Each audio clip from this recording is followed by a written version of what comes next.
కొద్దిసేపట్లో ప్రారంభమవుతున్నది. ఈరోజు ఉపన్యాసకులు కోగంటి రంగనాయకి గారు,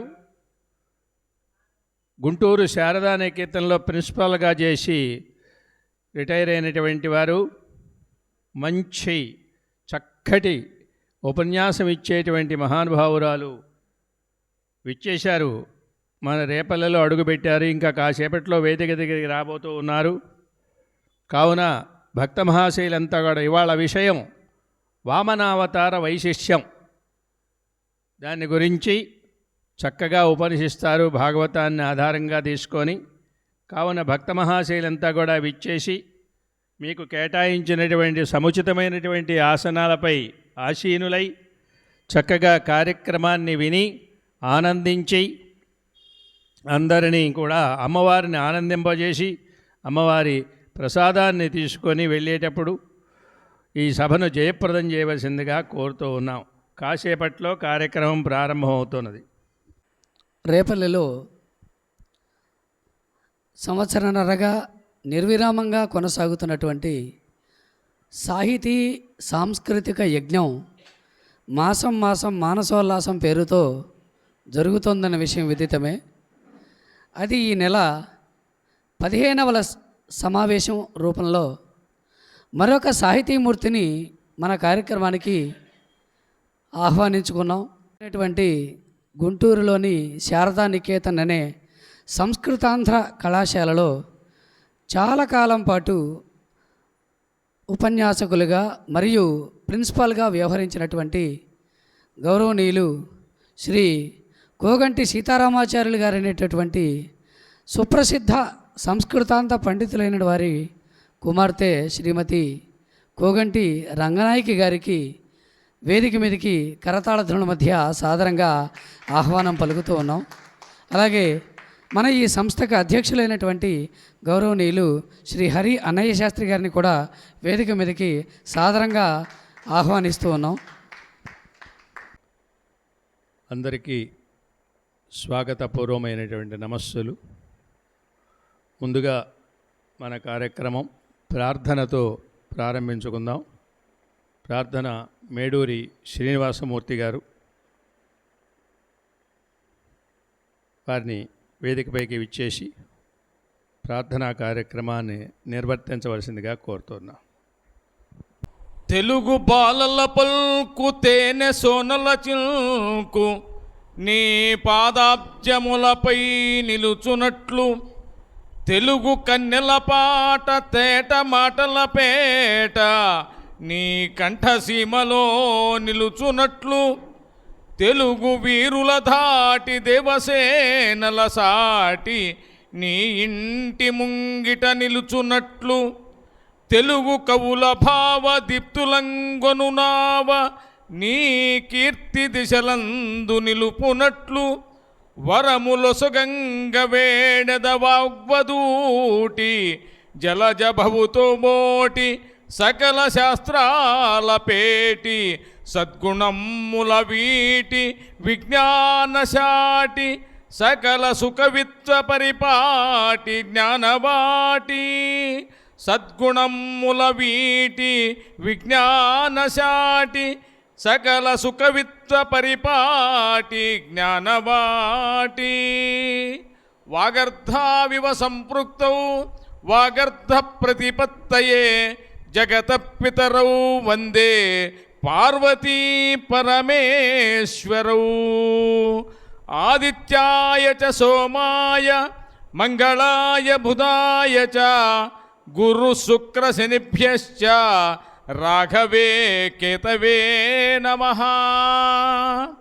బుద్ధిర్బలం యశోధైర్యం నిర్భయత్వమరోగత అజాడ్యం వాక్పటుత్వం చ హనుమస్మరణాత్ భవే.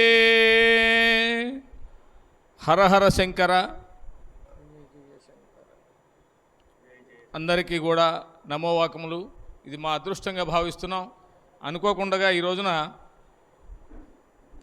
మాకు చిరపరిచితులైనటువంటి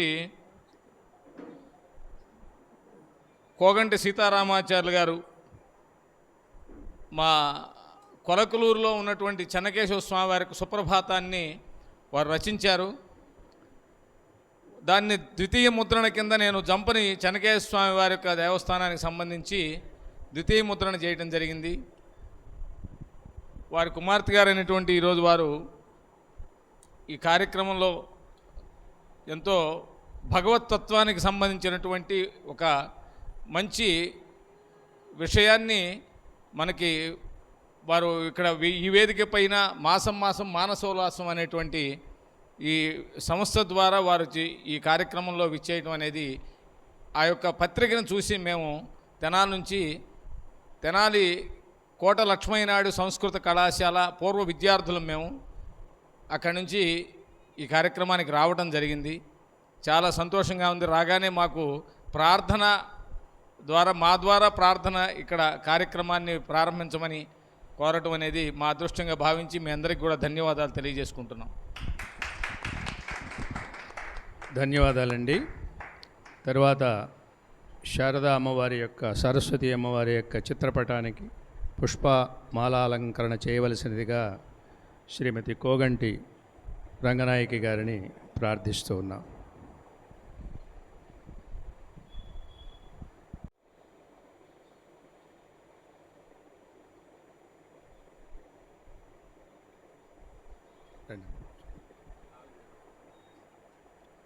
మాసం మానసోల్లాసం అనేటువంటి సంస్థను ప్రతి నెలా కూడా ఏదో కాస్త మానసికమైనటువంటి ఉల్లాసాన్ని పొందడానికి 15 నెలల క్రితం మనం ఇక్కడ ఏర్పాటు చేసుకున్నాం. ఇక్కడ ఉన్నటువంటి స్థానికమైనటువంటి తెలుగు పండితులు, సంస్కృత పండితులు, ఇంకా భాషాభిమానులు, సాహిత్యాభిమానులు అందరూ కలిసి దీన్ని ఏర్పాటు చేయడం జరిగింది. 14 నెలలు నిర్విఘ్నంగా జరిగింది. 15వ నెలలోకి అడుగుపెట్టాం. మరి ఈ నెల కార్యక్రమం వామనావతార వైభవాన్ని గురించి మనకు కోగంటి రంగనాయకి గారు ఉపన్యసిస్తారు. వారు గుంటూరు శారదా నికేతన్ అనేటువంటిది గొప్ప విద్యా సంస్థ. ఆడపిల్లలకి, మహిళామణులకి అందరికీ కూడా చక్కటి విద్యను మరి అందించడానికి ఏర్పడినటువంటి సంస్థ. ఎలిమెంటరీ దగ్గర నుంచి కూడా పోస్ట్ గ్రాడ్యుయేషన్ వరకు కూడా అన్ని రకాలైనటువంటి విద్యలు, తెలుగు సంస్కృతాలని ప్రోత్సహిస్తూ ఉన్నటువంటి గొప్ప విద్యా సంస్థ. అలాంటి విద్యా సంస్థలో అనేక సంవత్సరాలు వారు అక్కడ లెక్చరర్గా, ప్రిన్సిపాల్గా పనిచేసి చేసినటువంటి మహనీయులు. మా గురువుగారు అమ్మాయి కూడా వారి దగ్గర పనిచేసింది, వసంతలక్ష్మి గారని. మీ గురువుగారు అమ్మాయి మాకు చాలా స్నేహితురాలండి, చక్కగా అని చెప్పారు వారు. అలాంటి గొప్ప విదుషీమణి, సంస్కృతాంధ్రాల్లో కూడా అందివేసినటువంటి చెయ్యి. ఆవిడ యొక్క ఉపన్యాసాలు దాదాపు వారాలు, పక్షాలు, నెలల తరబడి గుంటూరులో చెబుతూ ఉంటారు. మన ఊళ్ళో లేరు కాబట్టి మనకు అవకాశం లేదు, ఎప్పుడో ఒకరోజు రావడమే. అక్కడ గాయత్రి మందిరంలో వారి ఒక సప్తాహంగా కానీ ఒక పక్షం కానీ అలా ఏర్పాటు చేసి చెప్పిస్తూ ఉంటారు. ఆ గాయత్రి మందిరానికి అధ్యక్షుడు మా బావమరిదే సత్యం అండి, సత్యరామాంజనేయ శర్మ. ఈ మధ్య హెడ్ మాస్టర్ అయినాడు. కాబట్టి అలా చెప్పేటువంటి మహనీయురాలు ఈ రోజున మనకి ఇక్కడ విచ్చేయటము అనేటువంటిది చాలా విశేషమైనటువంటి తిరుప్పావై ప్రవచనాలు చేయటంలో అనితరమైనటువంటి ప్రతిభ కలిగినటువంటి విదుషీమణి ఆమె. బయలుదేరే సమయానికి ఇక్కడ వర్షం కారణంగా కొంచెం ఆలస్యమైంది. ఈరోజు విషయానికి వస్తే వామనావతార వైభవం. మరి పరిత్రాణాయ సాధూనాం వినాశాయ చ దుష్కృతాం ధర్మ సంస్థాపనార్థాయ సంభవామి యుగే యుగే అని చెప్పి అన్నట్టు ఈ భగవంతుడి యొక్క అవతారాలు ఆయా సమయానికి ఏ అవతారం అవసరమో ఆ అవతారాలు ఆ స్వామివారు మహావిష్ణువు ధరించి లోకాన్ని ఉద్ధరించినటువంటి సంఘటనలు అనేకమైనటువంటి భారత భాగవతాదుల్లో మనకు కనిపిస్తున్నాయి. వాటిల్లో ఈ మత్స్యకూర్మో వరాహకశ్చ అనేటువంటి ఈ అవతారాల్లో వామనావతారం ఒకటి. ఈ వామనావతారం చాలా అద్భుతమైనటువంటి అవతారం. ఆ అవతారం యొక్క వైశిష్ట్యాన్ని గురించి వారి ముఖతగానే మనం విందాం. ఎందుకంటే సమయం ఇప్పటికే చాలా ఎక్కువ అయిపోయింది కాబట్టి అవకాశం అంతా వారికే ఇస్తాం. ఎందుకంటే ఇవాళ ముఖ్య అతిథి గారు కూడా రాలేదు. ఎందుకంటే ఈ విధంగానే కొంచెం ఆలస్యం అయితే మొత్తం సమయం వారికి ఇవ్వండి అని ఆవిడ కూడా చాలా ఇవాళ ముఖ్య అతిథిగా ఆర్డీఓ గారు విచ్చేయాలి. కానీ ఆర్డీఓ గారు కొత్త కలెక్టర్ గారు రావడంతో ఆ మీటింగ్స్లో ఉండి రాలేకపోతున్నానని ఫోన్ చేశారు. కాబట్టి ఆ వామనావతార వైభవాన్ని గురించి ఉపన్యసించి మమ్మలను మంత్రముగ్ధులను చేయవలసిందిగా శ్రీ కోగంటి రంగనాయకి గారిని సవినయంగా ప్రార్థిస్తూ ఉన్నాం. తమ ఉపన్యాసాన్ని ప్రారంభించవలసిందిగా వేడుకుంటున్నాం. యదమంధి శాస్త్రవార్నిధిరబంధి చిత్తే కరీంద్రగిరినాథ ఏన మహావిదుషా తం సీతారామార్యదేశికం వందే యస్య ప్రసాదకలయా బధిరశృణోతి పంగుః ప్రధావతి జవేన చ వక్తిమూకః అంధః ప్రపశ్యతి సుతం లభతే చ వంద్యా తం దేవమేవ వరదం చరణం గతాస్మి. వ్యాఖ్యాముద్రాం కరసరసిజైః పుస్తకం శంఖచక్రే బిభ్రద్భిన్నస్ఫటికరుచిరే పుండరీకే నిషన్నః అమ్లానశ్రీరమృతవిశదైరంశుభిః ప్లావయన్మాం ఆవిర్భూయాత్ అనఘమహిమా మానసే వగధీశః. శారదా శారదాంభోజవదనా వదనంబుజే సర్వదా సర్వదాస్మాకం సన్నిధిః సన్నిధిం క్రియాత్. కలితశుండాదండగండూషితోన్ముక్త సప్తసాగర మహాజలధరములు వప్రక్రియాకేళి వశ వికీర్ణ సువర్ణ మేదినీధర రత్నమేఖలములు పక్వజంబూఫల ప్రకట సంభావనా చుంబిత భూభృత్కదంబకములు వికట కండూలగండ కటాహమండలి ఘట్టిత బ్రహ్మాండ కర్పరములు శాంభవీ శంభులోచనోత్సవకరములు వాసవాద్యమృతాశన వందితములు విఘ్నరాజమదోల్లాస విభ్రమములు మించి విఘ్నోపశాంతి కావించుగాత. భవబంధనహర వితతమతే పాదోదక విహతాఘతతే వటుపటువేషమనోజ్ఞ నమో భక్తాం తే పరిపాలయ మాం.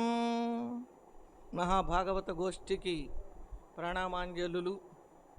ఈనాడు వామనావతార వైభవాన్ని గురించి ప్రసంగించమని నన్ను కృష్ణకిషోర్ గారు, నేను మార్చిలో నల్లూరు వచ్చినప్పుడు అక్కడికి వచ్చి మాసం మానసోల్లాసం కార్యక్రమంలో ఒక ఉపన్యాసం అడగటం జరిగింది. ఎండాకాలం వెళ్ళిన తర్వాత వస్తాను అని నేను చెప్పటం, జూన్లో మళ్ళీ వారు హెచ్చరించటం. వారు ప్రస్తుతం అయోధ్యలో ఉన్నారు. నిన్న ఫోన్ చేశారు నాకు. ఆ తరువాత అన్నయ్య శాస్త్రి గారు ఫోన్ చేశారు.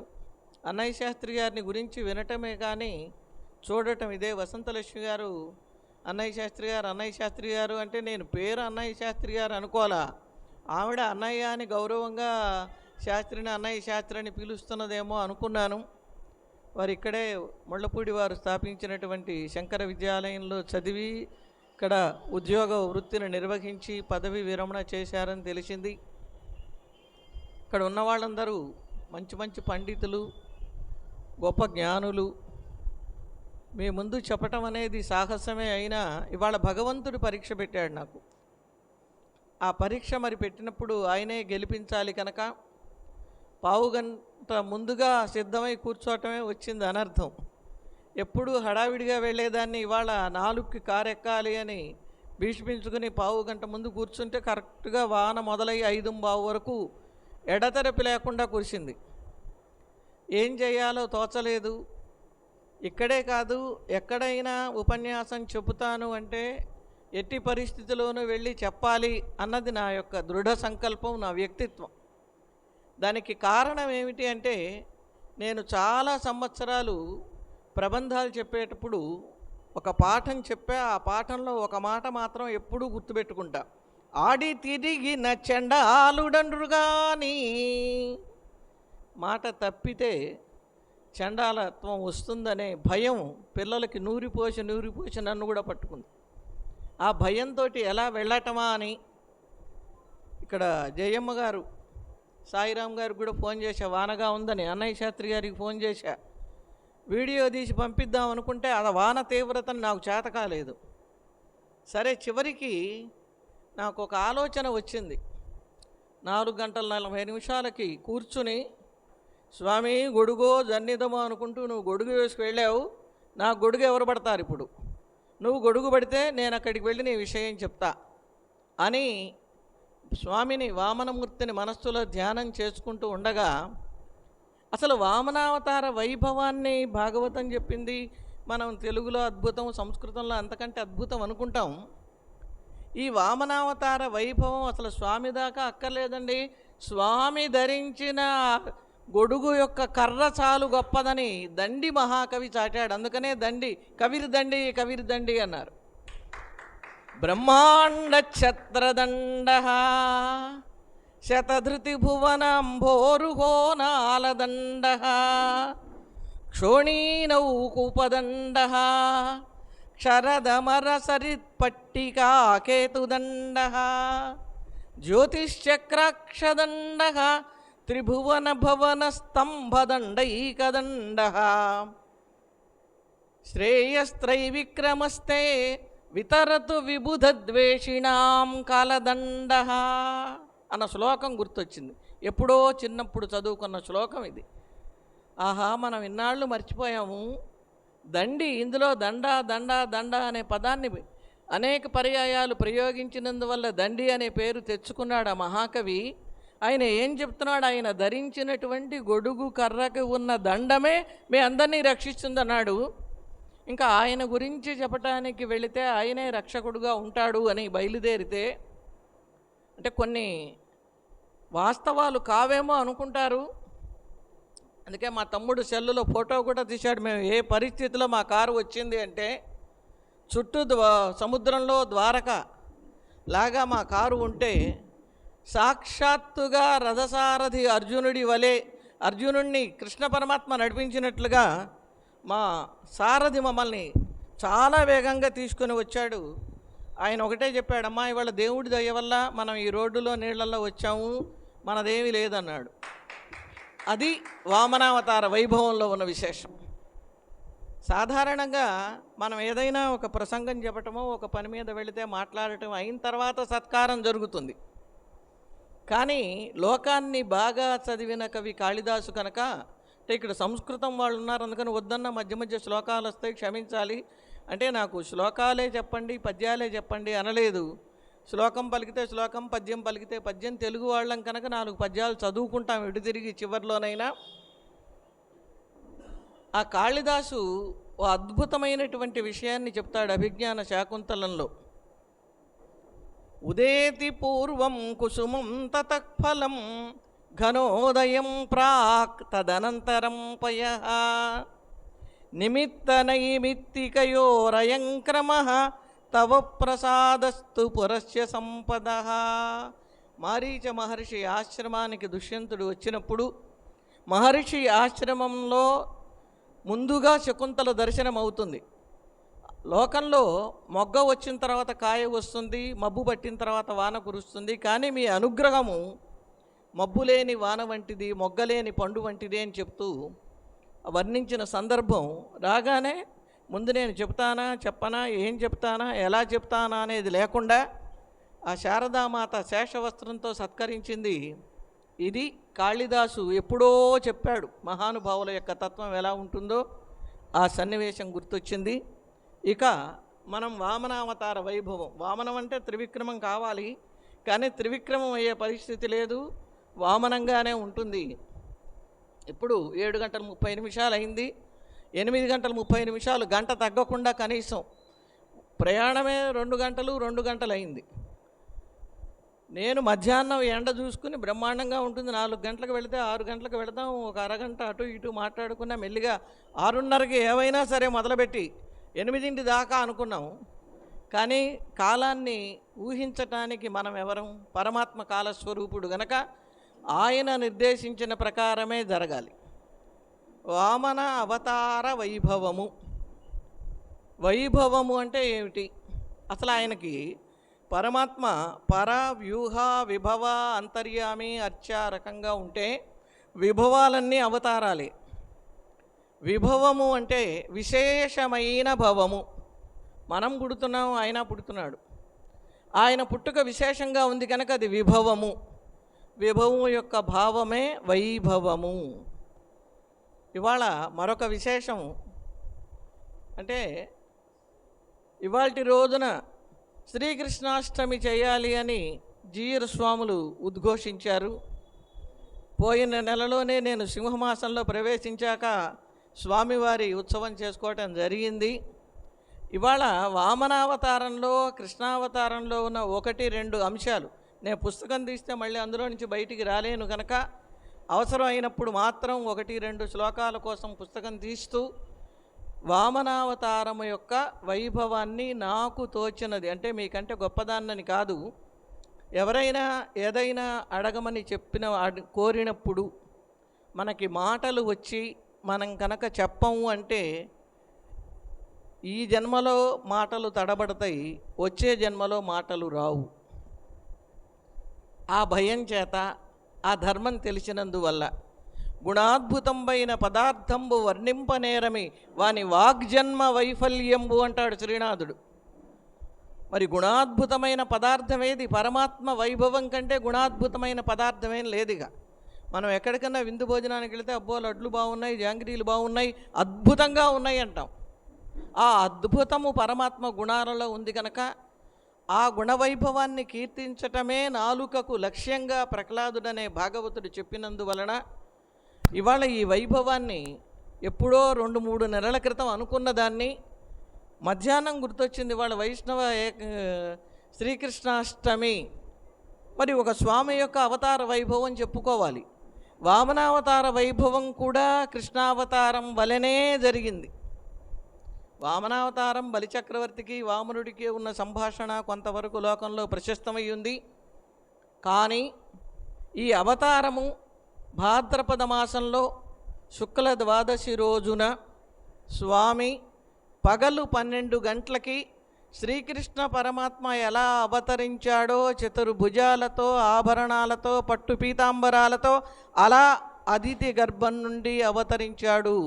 కనుక కృష్ణావతారానికి ఈ అవతారానికి పోలికలున్నాయి. కృష్ణావతారంలో చతుర్భుజుడుగా స్వామి అవతరించినట్లుగా ప్రచారం ఉంది, కానీ వామనుడు కూడా అలాగే ఆవిర్భవించిన సంగతిని లోకం పెద్దగా ప్రసిద్ధిలోకి తీసుకొని రాలేదు.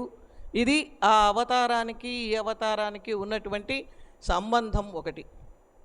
సరే, ఇక ఈ వామనావతారం ఎందుకు ఆవిర్భవించవలసి వచ్చింది అన్నది ప్రశ్న. ఏ అవతారమైనా లోకోద్ధరణ కోసమే వచ్చినాయి, కానీ లోకానికి రక్షణకి కాకుండా స్వామివారు అవతరించిన ఏ అవతారము లేదు. మనకి స్వామి అనేక అవతారాలు ధరిస్తే మత్స్యకూర్మాది 10 అవతారాలు మాత్రమే లోకంలో సుప్రసిద్ధమై ఉన్నాయి. ఆ సుప్రసిద్ధమైనటువంటి 10 అవతారాల లెక్క ప్రకారంగా మనం చెప్పుకోబోతున్నటువంటి వామనావతారం 5వ అవతారం అవుతుంది. కానీ భాగవతం చెప్పినటువంటి అవతారాల వరుస క్రమంలో 15వ అవతారం వామనావతారం. ప్రథమ స్కంధంలో అవతారాలన్నీ చెప్తున్నప్పుడు అంశావతారాలు, కళావతారాలు, ఆవేశావతారాలు ఇలా విభాగించి మొత్తం 24 అవతారాలు చెప్పి ఇంకా చాలా ఉన్నాయి అన్నారు. ఆ లెక్క ప్రకారంగా 15వ అవతారం వామనావతారం. ఈ వామనావతారం ప్రస్తుతం మనం సంకల్పం చెప్పుకుంటున్నటువంటి వైవస్వత మన్వంతరంలోనే జరిగింది. మనం కూడా వైవస్వత మన్వంతరంలో ఉన్నాం. మనం చెప్పుకునే మన్వంతరంలో జరిగిన అవతారం కనుక మరొక విశేషం. అయితే ఈ మన్వంతరాలు ఎప్పుడూ ప్రతి మహాప్రళయంలో లీనమైపోతూ ఉంటాయి. మళ్ళీ మనువులు, మన్వంతరాలు, కాలక్రమం, సృష్టిక్రమం మొదలవుతూ ఉంటుంది. ఇప్పటికి 27 యుగాలు, ద్వాపరాలు గడిచిపోయినాయి. ఆ 27 ద్వాపర యుగాలు గడిచిన తరువాత మనకి వ్యాసుల వారు అవతరించి పురాణాలను అందించాడు. ఆ అందించిన పురాణాలలో భాగవత పురాణం విష్ణు భక్తులకి నుదుట తిలకం వంటిది. శ్రీమద్భాగవతం పురాణమమలం శ్రీవైష్ణవానాం ధనం. మీ దగ్గర ఎంత ధనం ఉంది అంటే, నా దగ్గర 10 కోట్లు ఉన్నాయి, 20 కోట్లు ఉన్నాయి అని చెప్పటం కాదు. నా దగ్గర భాగవతం ఉందండి, అదే నా ధనం. రామాయణం ఉంది, అదే ధనం. రామాయణం వైష్ణవుల ధనం అని చెప్పల, భాగవతానికి మాత్రం ప్రార్థనా శ్లోకాల్లో చెప్పారు. అటువంటి ధనాన్ని, ఈ ధనం ఇస్తున్న కొద్దీ పెరిగే ధనం కనుక మరి ఆ స్వామి యొక్క అనుగ్రహంతో మీ అందరికీ తెలిసినటువంటి అంశాలే అయినా మనం ఎంతో చెప్పుకుందాం అనుకుంటాం బయలుదేరేటప్పుడు. ఒక పుణ్యం ఉంటుంది ఇట్లాంటి వాటి వల్ల. నా స్వార్థంలో కొంత భాగం ఏమిటి అంటే, ఇప్పుడు ఈ కార్యక్రమం ఒప్పుకున్నప్పటి నుంచి నేను 14వ తారీఖు రేపల్లె వెళ్ళాలి, వామనావతార వైభవం చెప్పాలి అనుకోవటం, రోజు పుస్తకం తీయటం, 2 శ్లోకాలు చదువుకోవటం, మళ్ళీ ఆ రకంగా భాగవతం పట్టుకోవటం జరుగుతున్నది. కరుణశ్రీ గారు చమత్కరించారు, భాగవతం భాగవతం అంటే బాగా అవుతాం అని. ఆ ఒత్తు లేకుండా పలికినా బాగవటమే మిగులుతుంది. కనుక భాగవతంలో ఆ శక్తి ఉంది.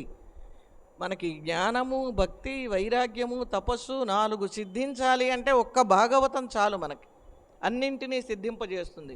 ఇవాళ మనం తపస్సు చేయగలమా? 5 నిమిషాల ఆలస్యం అయితే ఉండలేం.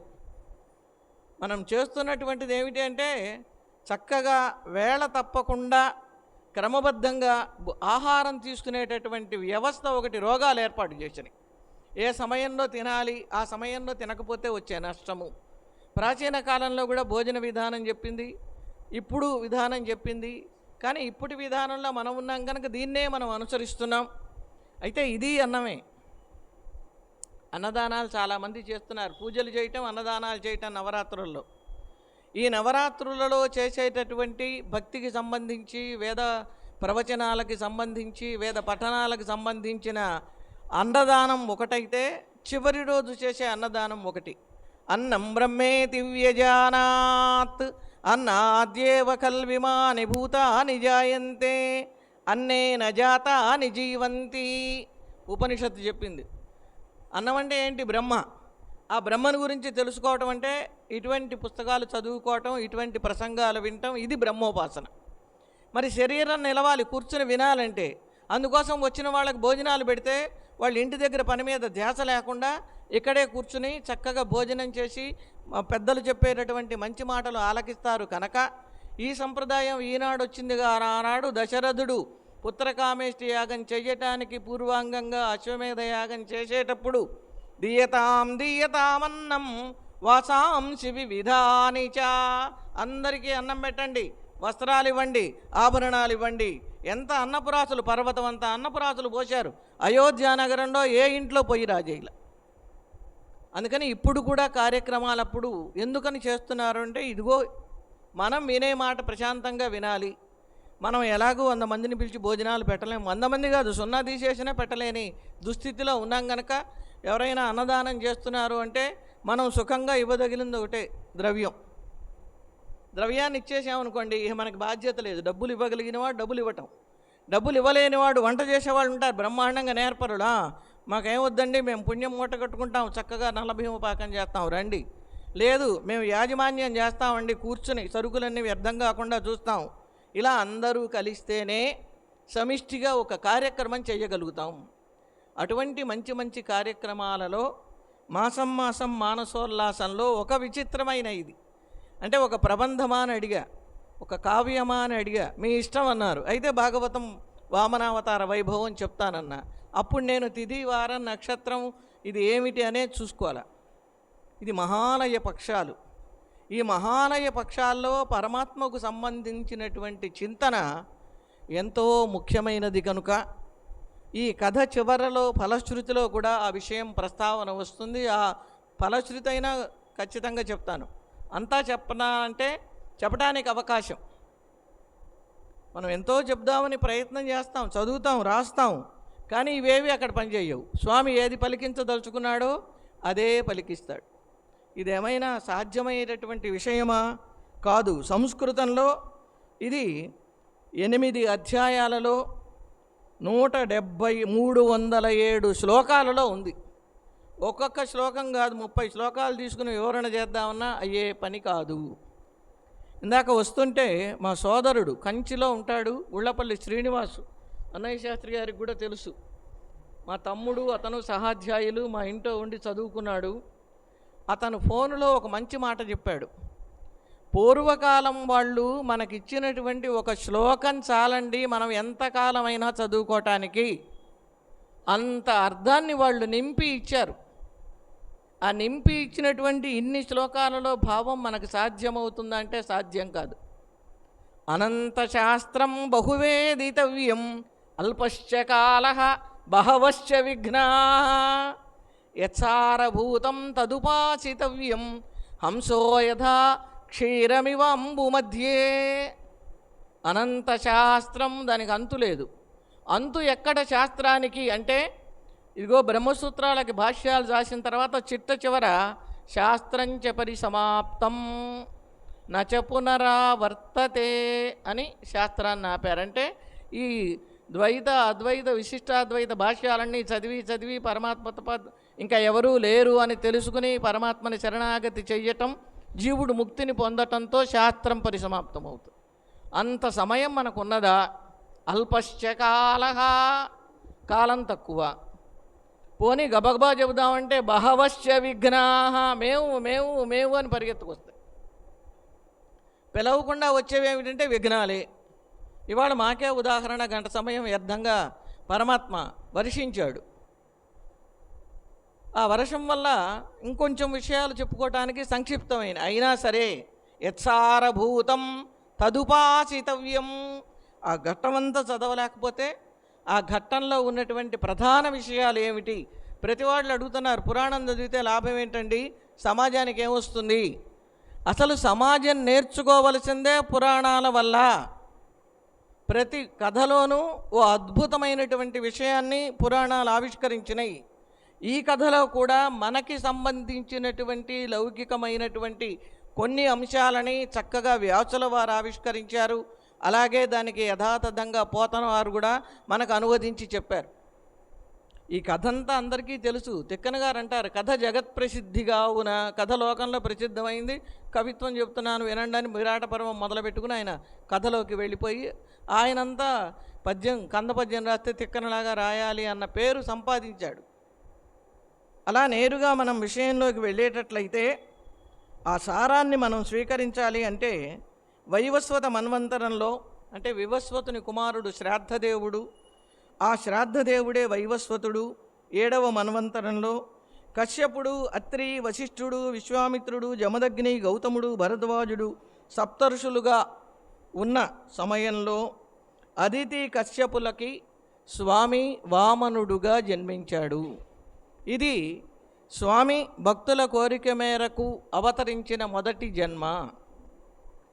మొట్టమొదటగా అదితికి కశ్యపుడికి, 2వ జన్మ కృష్ణి గర్భుడు, 3వది దేవకి వసుదేవులు. ఇలా 3 జన్మలలో మొదటి జన్మ ఈ వామన అవతారం. అయితే ఈ వామనావతారంలో అందరికీ కొన్ని సందేహాలు వస్తూ ఉంటాయి. ఏమండి, బలిచక్రవర్తి వచ్చాడు, మరి బలిచక్రవర్తి దగ్గరికి వామనుడు వచ్చాడు, దానం ఇచ్చాడు, పాతాళానికి పంపించడం న్యాయమా? ఇది అందరూ కథ ఆశాంతం చదవకుండా వేసేటటువంటి ప్రశ్న. ఇదే ప్రశ్న బలే పదత్రయం భూమే కస్మాత్ హరిరయాచత భూతేశ్వర కృపణవత్ లబ్ధార్థోపి బబంధతం ప్రశ్న వేశాడు పరీక్షన్ మహారాజు గారు శుకుణ్ణి. బలి దగ్గర 3 అడుగులు దానం తీసుకుని మరి పరమాత్మ ఎందుకు బలిని బంధించాడు అన్న ప్రశ్న వేస్తే దానికి సమాధానంగా చెప్పటం మొదలుపెట్టాడు. ఇందులో ముందుగా అంశాలు, కథాభాగం కంటే చెప్పదలుచుకున్నటువంటి ప్రధానమైన అంశాలు మనకి అవసరమైనవి, మనము దీని ద్వారా సామాజిక సందేశంగా నేర్చుకోతగినటువంటివి ఏమిటి అంటే, 1, గురువు గారి అనుగ్రహం పొందితే శిష్యుడు ఎంత బాగా రాణిస్తాడు, గురువు గారి శాపానికి గురి అయితే శిష్యుడు ఏ విధంగా నష్టపోతాడు. ఇది ఈ కథ చెబుతున్నటువంటి ఒక అంతఃసూత్రం. ఈ బలిచక్రవర్తిని గురువులే గెలిపించారు. వీళ్ళిద్దరూ దాయాదులే, దేవతలు రాక్షసులు. ఈ దాయాదులైనటువంటి వాళ్ళు కొంతకాలం వాళ్ళు పరిపాలన చేశా, కొంతకాలం మేం పరిపాలన చేయాలి అనేటటువంటి భావనతోటి వైరం పెంచుకున్నారు. సరే, ఈ వైరంతో ఉన్నప్పుడు బలిచక్రవర్తి చాలా గురుభక్తి విశిష్టుడు కనుక ఆ గురువులందరికీ కూడా బలిచక్రవర్తి పట్ల అపారమైనటువంటి వాత్సల్యం కలిగింది. ఆ భృగువులందరూ సంతోషించి యజ్ఞం చేయించారు. యజ్ఞంలో నుంచి దివ్యమైనటువంటి రథము, గుర్రాలు, ఆయుధాలు, వాడనటువంటి పుష్పమాలని ప్రహ్లాదుడు బహుమతిగా తీసుకొని వచ్చి ఇచ్చాడు. ఈ విధంగా గురువుల అనుగ్రహం పొందినటువంటి బలిచక్రవర్తి దేవతల మీదికి దండయాత్రకు వెళితే కాలం అనుకూలంగా లేదు అని దేవతలందరూ కామరూపులైనందువలన మారువేషాలు ధరించి వాళ్ళందరూ దాక్కున్నారు. అప్పుడు అదితికి చాలా కష్టం వేసింది. దితి సంతానం దైత్యులు, అదితి సంతానం ఆదిత్యులు. ఆదిత్యులు అంటే దేవతలు. ఈ దేవతలందరూ కష్టపడుతూ ఉంటే కశ్యప ప్రజాపతి తపస్సు చేసుకోవటానికి వెళ్ళాడు. అదితి ఆశ్రమంలో ఉంది. పిల్లలకి జరిగినటువంటి అన్యాయాన్ని గురించి బాగా తెలుసుకుని మనోవ్యధపడింది. కశ్యప ప్రజాపతి తిరిగి ఆశ్రమానికి వచ్చాడు. దీనాతి దీనంగా ఉన్నటువంటి అదితిని చూసి ఆయన అద్భుతమైనటువంటి ప్రశ్నలు వేస్తాడు. నీ ముఖం ఇలా దీనంగా ఎందుకున్నది? అగ్నిహోత్రాలు సరిగ్గా జ్వలించటం లేదా? అతిథులకు మర్యాదలు జరగటం లేదా? మొత్తం ఒక అధ్యాయం అంతా అడుగుతాడు, అంతా చెప్పటం లేదు. ఇవి మనకి ఉపకరించేటటువంటివి. అంటే ఇవాళ నిత్యాగ్నిహోత్రులు చాలామంది తగ్గిపోయారు. ఎక్కడో వేళ్ల మీద లెక్క పెట్టేవాళ్ళు ఉన్నారు, వేదం చదువుకున్న వాళ్ళు. ఆ అగ్నిహోత్ర సంరక్షణ చేయాలి గృహస్థైన వాడు. అతిథి అభ్యాగతులకు అర్చన చేయాలి. అతిథి అంటే ఏదో సంక్రాంతికి వచ్చి శివరాత్రికి వెళ్తాననేటటువంటి వాడు అతిథి కాదు. ఒక రోజు మాత్రమే ఉండేవాడే అతిథి. నా ద్వితీయ తిథి యస్య సహా అతిథి. తిథి ఉండగా మళ్ళీ వెళ్ళిపోవాలి వచ్చినవాడు, తిథి మారిందాకా ఉండకూడదు, వాడిని అతిథి అనాలి. మనం భోజనం చేసే సమయానికి మనకి ముక్కు మొహం తెలియని వాడు వాకిట్లోకి వచ్చి భిక్షం అడిగితే వాడు అభ్యాగత స్వయం విష్ణు. మరి అతిథి మర్యాదలు జరుగుతున్నాయా? అభ్యాగతుల్ని పూజిస్తున్నావా? ఆశ్రమం ప్రశాంతంగా ఉందా? బ్రాహ్మణులకు ఏమైనా ఇబ్బంది కలిగిందా? ఇన్ని ప్రశ్నలు వేశాడు. అంటే ఇవన్నీ జరగకూడనివి. ఇవి ఏమైనా జరిగితే అదితి బాధపడుతున్నదేమోనని ప్రశ్న వేస్తే అదితి చెబుతుంది ఇవన్నీ ఏమీ లేవు, అన్నీ సలక్షణంగా జరుగుతున్నాయి. మరి అయితే నీకు బాధ ఏమిటి? ఎండ కన్నెరుగని ఇంద్రునీలాలు పలు పంచలును జాలిపడియనేడు. ఏం చెప్పమంటావు? ఇంద్రుడికి అవస్థ వచ్చింది, కోడలికి శచీదేవికి అవస్థ వచ్చింది, పిల్లలందరూ నానా ఇబ్బంది పడుతున్నాడు. అటువంటప్పుడు తల్లినైన నాకు బాధ కలగకుండా ఉంటుందా అని ప్రశ్న వేసి బాధపడితే ఆ ఇంద్రుణ్ణి బలిని జయించేటటువంటి సంతానం కావాలి అని అదితి కోరితే అదితికి పయోవ్రతం అని ఓ అద్భుతమైన వ్రతాన్ని ఉపదేశించాడు.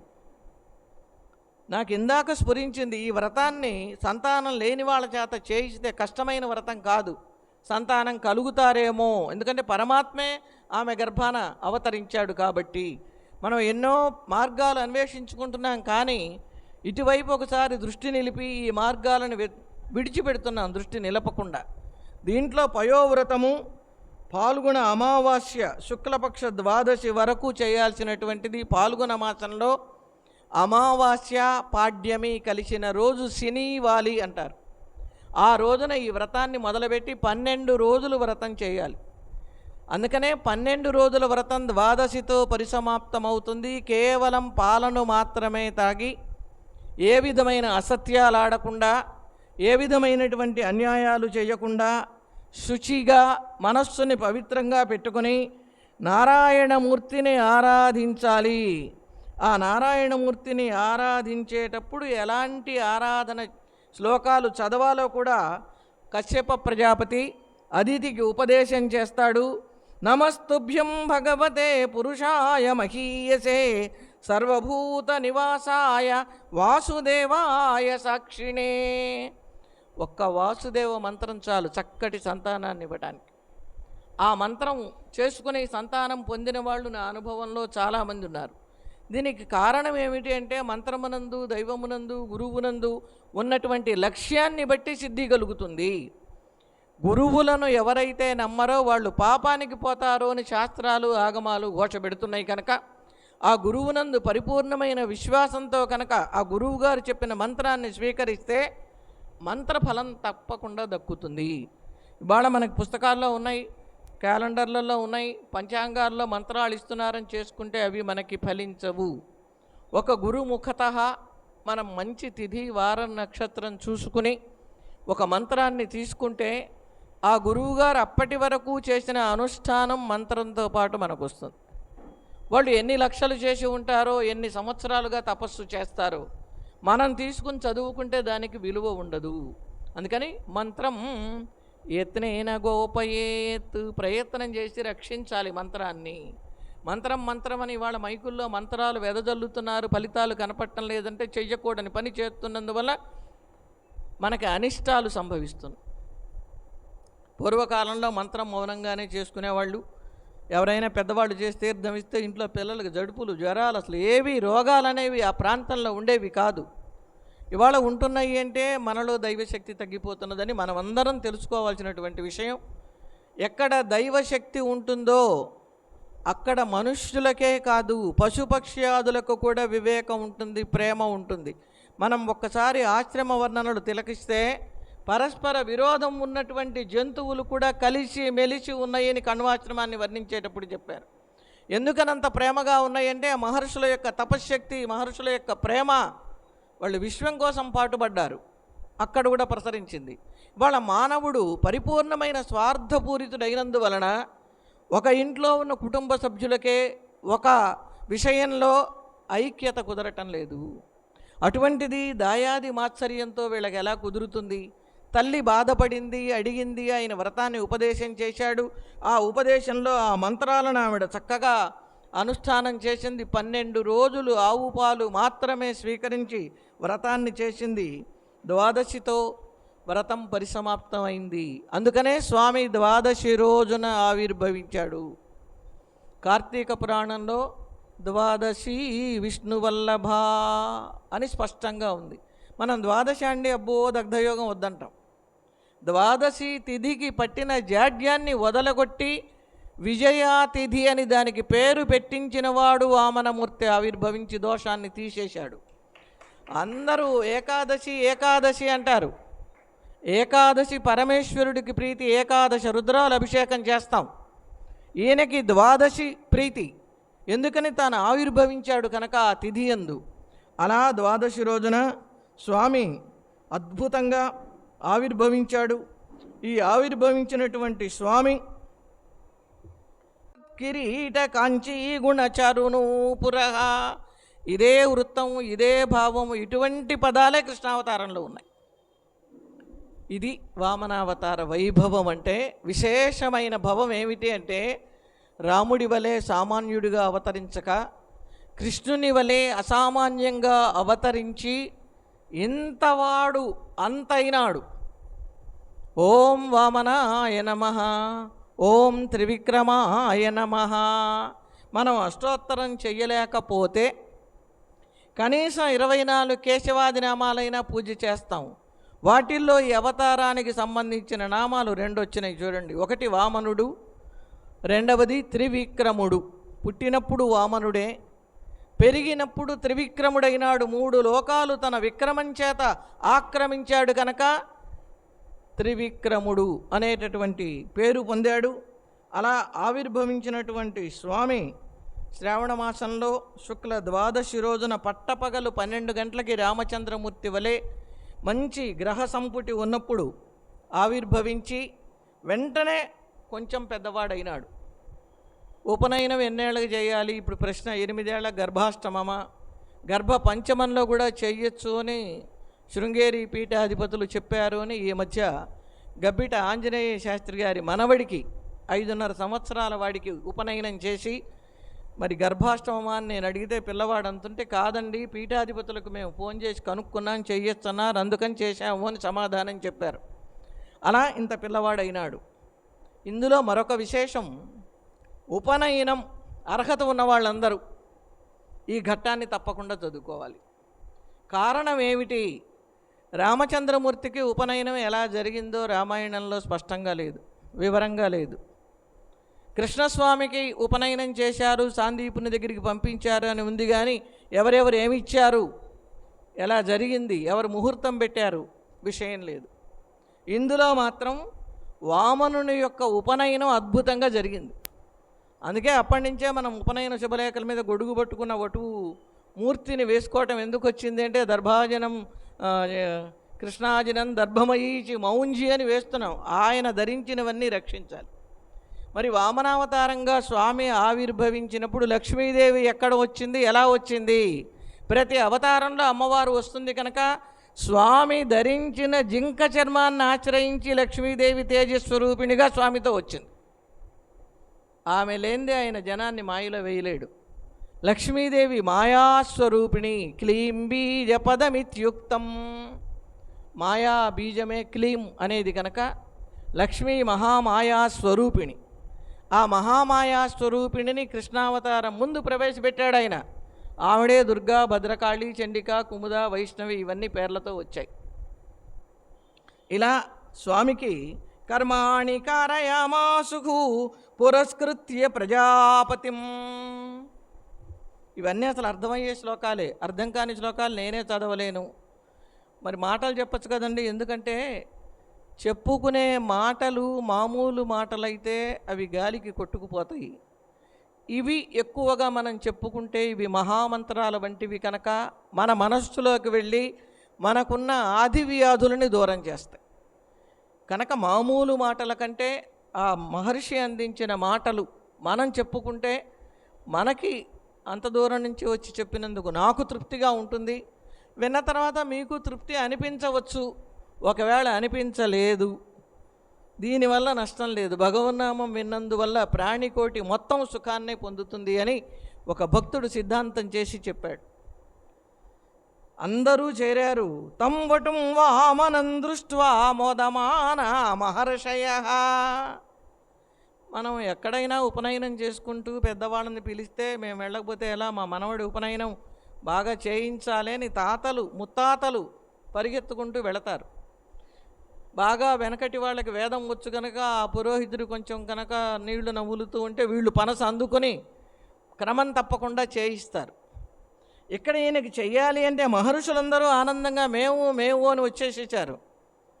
ఎవరెవరు ఏం చేస్తే వటువుకు శ్రేయస్కరమో అవి జరిగినాయి వామనావతారంలో. ఇవాళ మనం బ్రహ్మగారు అంటాం, మా పురోహితులను ఏమంటాం, బ్రహ్మగారు వచ్చారు, వశిష్ఠుల వారు వచ్చారండి అంటాం. అప్పుడు చూడండి, అసలు ఈ గాయత్రి మంత్రం అనేది అమ్మవారి మంత్రము అని లోకంలో బాగా ప్రసిద్ధి పొందింది. అది ఎవళ్ళని చెప్పినా అందరూ ఇంకా దాన్ని కాదు అమ్మవారే 5 ముఖాలు ఉన్నాయి అని ముక్తా విద్రుమ వర్ణహేమ ధవళాం చదువుతున్నారు. కానీ అక్కడ చెప్పేటటువంటి మంత్రం అందరికీ మంత్రం చదివే వాళ్ళకి తెలుసు. సవితురు వరేణ్యం అని, తత్సవితుర్వరేణ్యం భర్గో దేవస్య ధీమహి ధియో యో నః ప్రచోదయాత్ మంత్రం. సవితు వరేణ్యం, భర్గ అంటే తేజస్సు, సూర్యుని యొక్క శ్రేష్టమైన తేజస్సు నా బుద్ధిలో జాడ్యాన్ని పోగొట్టి బుద్ధిని ప్రేరేపించుగాక.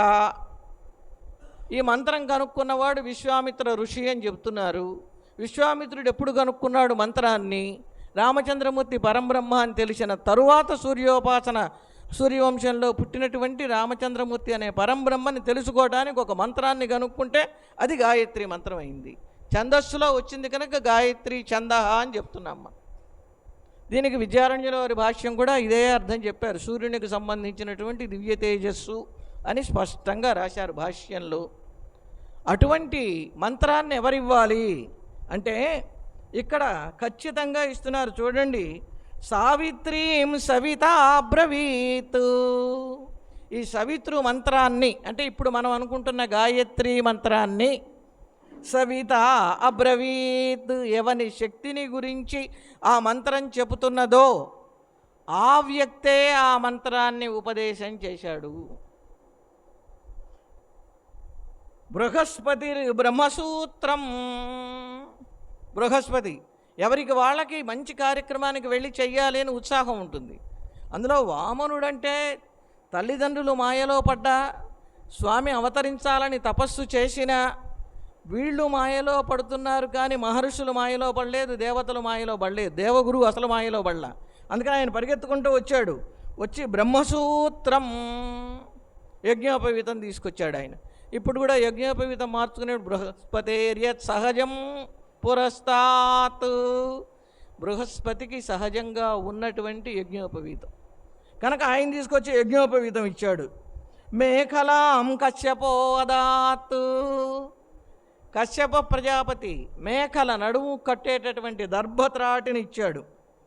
దదౌ కృష్ణాజినం భూమి.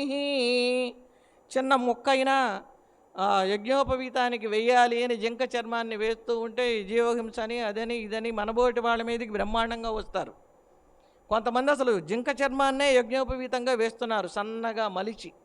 ఉపాకర్మ రోజు ముంజ విడుపు అని ఉన్న దాంట్లో ఉపాకర్మ అని తెలుగులో స్వామి చెప్తారు. అంటే తప్పనిసరిగా చేయవలసిన అవశ్య విధి ఉపాకర్మ. ప్రతి సంవత్సరం చేసుకోమన్నారు. ఎక్కడ చేస్తున్నారు? వివాహమైన సంవత్సరం ఏదో అయింది అంటే అయింది అనిపిస్తున్నారు. అటువంటి కృష్ణాజినాన్ని భూమి ఇచ్చింది. దండం సోమో వనస్పతి. చంద్రుడు దండాన్ని ఇచ్చాడు. ఎందుకంటే ఓషధులకు పతి ఆయన కనుక ఆ ఓషధి విలువలు కలిగినటువంటి దండం ఇవాళ మోదుగా దొరకటం లేదని రావి పుల్ల, అది కూడా అశ్వత్థం, అన్ని వృక్షాల్లో శ్రేష్టమైనది, త్రిమూర్తి స్వరూపమైనది కనుక దాన్ని దండంగా ధరిస్తున్నారు.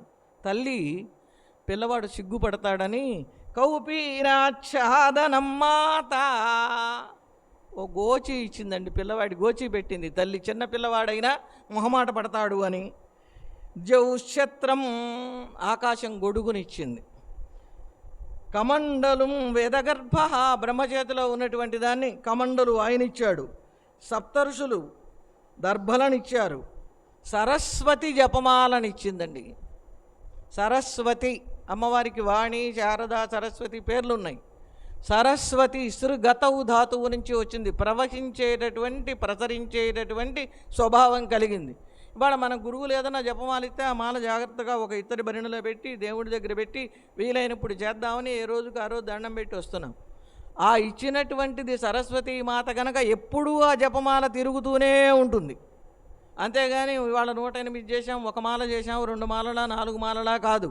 అలా అద్భుతమైనటువంటి శక్తిని ప్రసాదించేటటువంటి జపమాలని సరస్వతి ఇచ్చింది. ఇస్తే పాత్ర కావాలి. భవతి భిక్షాందేహి అని అడుగుతూ ఉంటారుగా. ఇవాళైతే తుండుగుడ్డలు చక్కగా 4 చెరుగులు కట్టి జోలి తగిలిస్తే వస్తూ ఉంటాడు భిక్ష. భిక్ష మీద దృష్టి తప్ప మంత్రం మీద, ఆ భిక్షలో ఉన్న ఆంతర్యం మీద కాదు అసలు ఎవరికి. దానికి పాత్ర ఇచ్చినవాడు కుబేరుడు. చూడండి, మంచి బ్రహ్మాండమైన పాత్ర ఇచ్చాడు. ఆ ఇచ్చిన హస్తవాసి మంచిది, ముల్లోకాలు తీసుకొచ్చాడు మనవాడు క్షణాల మీద. భిక్షాం భగవతి సాక్షాదుమా అదాదంబికా సతీ. ఎవరు భిక్ష వేయాలి? లక్ష్మీదేవి వచ్చి భిక్ష ఇలా. సరస్వతి జపమాలనిస్తే భిక్షనిచ్చింది పార్వతీదేవి. అందుకే భిక్షాందేహి కృపావలంబనకరీ మాతా అన్నపూర్ణేశ్వరి. ఆ తల్లి దయ ఉంటేనే 4 మెతుకులు తినగలుగుతాం, లేకపోతే ఏమీ లేవు. బస్తాలు బస్తాలుంటే చూస్తూ బాధపడటం, ఘోషపడటం. ఇన్ని బస్తాలున్నాయి తినలేకపోతున్నామే అని, పెట్టలేకపోతున్నామని బాధపడం. మనం తినలేకపోతున్నామని బాధపడతాం. ఒకళ్ళకి పెట్టలేకపోయామన్న బాధపడిన రోజున మనం తినగలుగుతాం. మనం తినలేకపోతున్నామని బాధపడితే ఆ ఉన్న తిండి 2వ పూట కూడా పోయి 1 పూట కూడా నశించిపోతుంది. అలా అద్భుతంగా ఈయనకి ఎవరెవరు ఏవేవి ఇవ్వాలో వాటిని ఇచ్చారు, తీసుకున్నాడు. ఇప్పుడు ఉపనయనం చేశారు కనుక దానం పట్టే అధికారం వచ్చింది. చిత్రం, ఎందరో యజ్ఞాలు చేశారు. ఆ అందరి యజ్ఞాలు ఒక ఎత్తు. విశ్వామిత్రుడు చేసిన యాగం ఒక ఎత్తు, పృథు చక్రవర్తి చేసిన యాగం ఒక ఎత్తు, బలిచక్రవర్తి చేసిన యాగం ఒక ఎత్తు. ఈ 3 యాగాలే నా దృష్టిలో ఎందుకునో గొప్పవిగా అనిపిస్తాయి. పృథు చక్రవర్తి యజ్ఞం చేసినప్పుడు శ్రీ మహావిష్ణువు ప్రత్యక్షమైనాడు. విశ్వామిత్రుడు యాగం చేస్తున్నప్పుడు విష్ణుమూర్తి రామచంద్రుడుగా క్షత్రియ వంశంలో అవతరించాడు కనుక రక్షించటం కోసం వెళ్ళాడు. ఇప్పుడు ఇక్కడ రక్షణ చేయాల్సిన పని లేదు, దానం పట్టుకోవాలి. దానం పట్టుకోవడానికి అర్హత ఏంటి? ఉపనయనం. దానము, ప్రతిగ్రహణము, యజనము, యాజనము, అధ్యయనము, అధ్యాపనం అనే 6 ఒక్క విప్రులకు మాత్రమే ఉంటాయి కనుక విప్రజన్మ ఎత్తాడు ఈయన. దానం తీసుకోవాలి. దానం తీసుకోవాలికి ఈ అవతారం సిద్ధమైంది. మెల్లిగా బయలుదేరాడు. తాను వచ్చిన పని ఏమిటి? నిజంగా ఇంత మంచి యాచకుడు ప్రపంచంలో ఎవరికీ దొరకరు, అంత గొప్ప దాత దొరకరు. ఇది వామనావతారంలో ఉన్న మరొక వైభవం. బలిచక్రవర్తి అంటే గొప్ప దాత లేడు, వామనుడు వంటి యాచకులు లేరు. వామనుడు సాక్షాత్తు పరమాత్మ.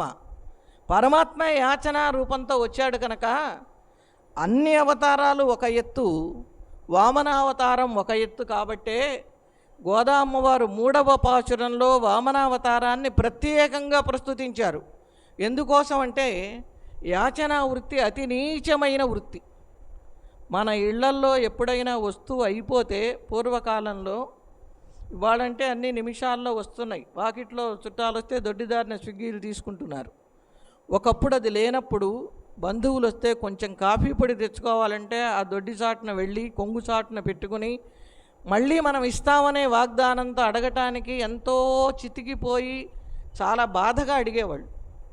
అటువంటిది తన కోసం కాదు ఇది. బలిచక్రవర్తి, ఈ బలిచక్రవర్తిని పాతాళానికి పంపించి ఇంద్రుణ్ణి రక్షించటం కోసం యాచనా వృత్తి స్వీకరించాడు ఆయన. అందరూ ఆయన్ని యాచిస్తుంటే ఆయన యాచకుడై వచ్చాడండి యజ్ఞవాటికకి. ఇది అవతారంలో ఉన్న గొప్ప విశేషం. అందుకనే బలి చేసిన యజ్ఞమే యజ్ఞం. సాక్షాత్ వచ్చాడు స్వామి. మనం దానాలు చేస్తే మంచిదని ఏదో 2కో 3కో, అది కూడా మనకిష్టమైన వాళ్ళకి. ఈ దానాలలో కూడా అసలు ఎవరికీ తెలియనివాడు, మంచివాడు, చదువుకున్నవాడు, యోగ్యుడైన వాడికి ఏమని శాస్త్రం చెబితే మనం మళ్ళీ పూర్వపక్ష సిద్ధాంతాలు వేసి ఎవరైనా మరణించినప్పుడు ఇచ్చే దానాలు కూడా బంగారం వీడికి ఇద్దాం, వెండి వాడికి ఇద్దాం, ఆ బయట వాడికి ఎవరికో ఉప్పు నువ్వులు ఇచ్చేద్దాం అనే ఆలోచనలో ఇంకా భ్రమలో ఉన్నాం. కానీ మన తన అనే భేదం లేకుండా చక్కగా చదువుకున్న వేద పండితుడికి దానం చేద్దామన్న ఆలోచనలోకి రాలేకపోతున్నాం కలి ప్రభావం చేత. వచ్చాడు బలిచక్రవర్తి యజ్ఞవాటికలో లేని వాళ్ళు లేరు. ప్రపంచంలో ఉపాసనా విధానాలు ఎన్ని ఉన్నాయో అన్ని ఉపాసనలు చేసేవాళ్ళు ఆ యజ్ఞవాటికలో ఉన్నారు. పరమాత్మ చెప్పాడు, నన్ను ఎవరెవరు ఎలా కొలిస్తే అలా అలా నేను వాళ్ళ కోరికలు తీరుస్తాను ఆయా మూర్తుల ద్వారా. అలా అక్కడ ఉన్న వాళ్ళందరూ చూశారు. ఒక్కసారి చూస్తే దూరం నుంచి వస్తున్నాడు ఇంతవాడు, దేదీప్యమానంగా ఉన్నాడు. ఈ దేదీప్యమానంగా వస్తున్నవాడు దూరం నుంచి ఎలా కనపడుతున్నాడు అంటే అక్కడ ఉపాసన చేసే వాళ్ళ ఉపాసన భేదాన్ని పట్టి కనిపిస్తున్నాడు. అందరికీ ఒక్కడుగా కనపడలేదు. శంభుండో హరియో పయోజబుడో చండాంశుడో వన్నియో. చూడండి, కొంతమందికి పరమేశ్వరుడిగా కనపడ్డాడు, కొంతమందికి విష్ణుమూర్తిగా కనపడ్డాడు, కొంతమందికి బ్రహ్మగా కనపడ్డాడు, కొంతమందికి సూర్యుడిగా కనపడ్డాడు, కొంతమందికి అగ్నిగా కనపడ్డాడు. అసలు ఇక్కడే ఆగితే ఇక్కడే ఆగిపోతాం మనం ఈ ఉపాసనల గురించి చెప్పుకోవాలి అంటే. అయినా కొంచెం చెప్పాలి, ఎందుకంటే వాచాలత్వం అనేది పోదు. నాకు ఒక నియమం కూడా ఉంది, అంతా చెప్పాలి అని. అంతా లేకపోతే కొంత సగమైనా చెప్తే కొంచెం తృప్తి మనస్సుకి. ఈ ఆరాధనలు కేవలము ఒక అగ్నిని ఉపాసన చేసి ఎవరైనా వాళ్ళ కోరిక తీర్చుకున్న వాళ్ళు ఉన్నారా అని ప్రశ్న వేస్తే ప్రవరుడున్నాడు. ప్రవరుడు అనేవాడు హిమవత్పర్వతాలకు వెళ్ళాడు చూడాలి అనే కుతూహలంతో. ఒక సిద్ధుడు వచ్చాడు, పాదాలకి పాదలేపన రాశాడు. పాపం ఈ పిచ్చి అమాయక బ్రాహ్మణుడు రాసుకున్నది కరిగిపోతుందేమో అనే ఆలోచన లేకుండా హిమవత్ పర్వతం చూద్దామని మనస్సులో సంకల్పం కలిగితే ఎగిరి అక్కడ దిగాడు. అంతా చూశాడు, కాళ్ళకున్నటువంటి పసరు కరిగిపోయింది, ఎగిరి తన ఊరుకొచ్చే శక్తి పోయింది. అప్పుడు వరూధిని దూరంగా భవనం కనపడితే ఎవరైనా ఇంటికి దారి చెబుతారని వెళ్ళాడు, సాధ్యం కాలేదు. ఆ సాధ్యం కానప్పుడు అగ్నిని ప్రార్థిస్తాడు. అసలు అగ్ని తత్వం అంతా పెద్దనగారు 2 పద్యాల్లో ప్రవరుడి చేత చెప్పించారు. అక్కడ దాన జపాగ్నిహోత్ర పరతంత్రుడనేని భవత్పదంబుజ ధ్యాన రతుండనేని పరదార ధనాదుల కొరనేని సన్మానముతోడ నన్ను సదనమ్మున నిల్పుము ఇనుండు పశ్చిమంభో నిధిలోన కృంకకయమున్న రయంబున హవ్యవాహన. హవ్యవాహన హవిస్తూ తీసుకెళ్తాడు ఆయన, పోస్ట్ మ్యాన్. దేవతలకి పోస్ట్ మ్యాన్ ఎవరు అంటే అగ్ని. మనం దేవతలకి నేరుగా హవిస్తు సమర్పించలేము. కనుకనే మనం ఏదైనా యజ్ఞం చేసేటప్పుడు ముందు అగ్ని కార్యం చేసి అగ్నిని సంతృప్తుణ్ణి చేసి అగ్నికి ఆహుతి వేసి తర్వాత ఏ యాగం చేస్తున్నామో వాళ్ళకి ఆహుతులు వేయాలి. ఇది గమనిస్తే తెలుస్తుంది. ఇప్పుడు మనం ఎవరికైనా లౌకికంగా చూద్దాం, ఒకళ్ళ దగ్గరికి పదార్థాలు తినుబండారాలు పంపించాలి అని మినపసున్ని కజ్జికాయలు అలాంటివి ఏమైనా, ఇప్పుడు అవి కనపడటం లేదు అంతగా. ఇప్పుడు వచ్చినటువంటి ఆహార పదార్థాలు వేరు, అప్పుడున్న ఆహార పదార్థాలు వేరు. పెళ్ళిళ్ళలో కజ్జికాయలు లేకుండా మినపసున్ని లేకుండా అసలు పెళ్ళిళ్ళు జరిగేవి కాదు, అరిసెలు లేకుండా. అలాంటివన్నీ మూటగట్టి ఆకలి కొన్నవాడికి ఇచ్చి పక్క ఊళ్ళో మా అమ్మాయి ఉంది ఇచ్చిరమ్మంటే వాడు కొంచెం దూరం నడిచి కళ్ళు స్పృహ తప్పి ఈ గుమగుమ వాసనలకి పాపం అదుపు తప్పి చెట్టు కింద కూర్చుని ఆ ఇచ్చిన వాటిల్లో ఒక వంతు కడుపు నిండా భోజనం కూడా లేదేమో అన్నీ తినేసి సగమే అక్కడికి చేరుస్తాడు. అటువంటిప్పుడు మనం వాడి కడుపు నిండా భోజనం పెట్టి ఇవి ఇచ్చామనుకోండి, కడుపు నిండిన తర్వాత వాడికి తినలేడు, ఇన్ని అక్కడికి చేరతాయి. అలాగే అగ్నిని ముందు సంతృప్తి పరిస్తే అగ్నయే స్వాహ అగ్నయైదన్నమమా ఆయన నమస్కారం పెడితే ఆయన తృప్తుడైన తర్వాత ఇంద్రాయ స్వాహ వరుణాయ స్వాహ మీరు ఎవరిని చెప్పుకుంటే వాళ్ళకి చేరుస్తాడు. అగ్నిముఖా వై దేవాహ దేవతలకు ముఖం ఏమిటంటే అగ్నే. కనుక అగ్ని పోస్ట్ మ్యాన్, మనం ఎవరి పేరు చెబుతూ ఇక్కడ హవిస్సు వేస్తే అక్కడికి తీసుకెళ్ళి ఇస్తాడు. అటువంటి అగ్నిహోత్రం చేసే వాళ్ళకి అగ్ని వలే కనపడ్డాడు. సూర్యుణ్ణి ఆరాధన చేసేవాళ్ళు ఎవరైనా ఉన్నారా? మహాభారతంలో 60,000 మంది వాలకిల్య మహర్షులు ఉన్నారు. వాళ్ళు సూర్యకిరణాలే ఆహారంగా తపస్సు తల్లకిందులుగా అంగుష్ట మాత్ర దేకులు, బొటన వేలంత శరీరంతో ఉన్నారు. అటువంటి సూర్యారాధకులకు సూర్యుని వలె కనిపిస్తున్నాడు.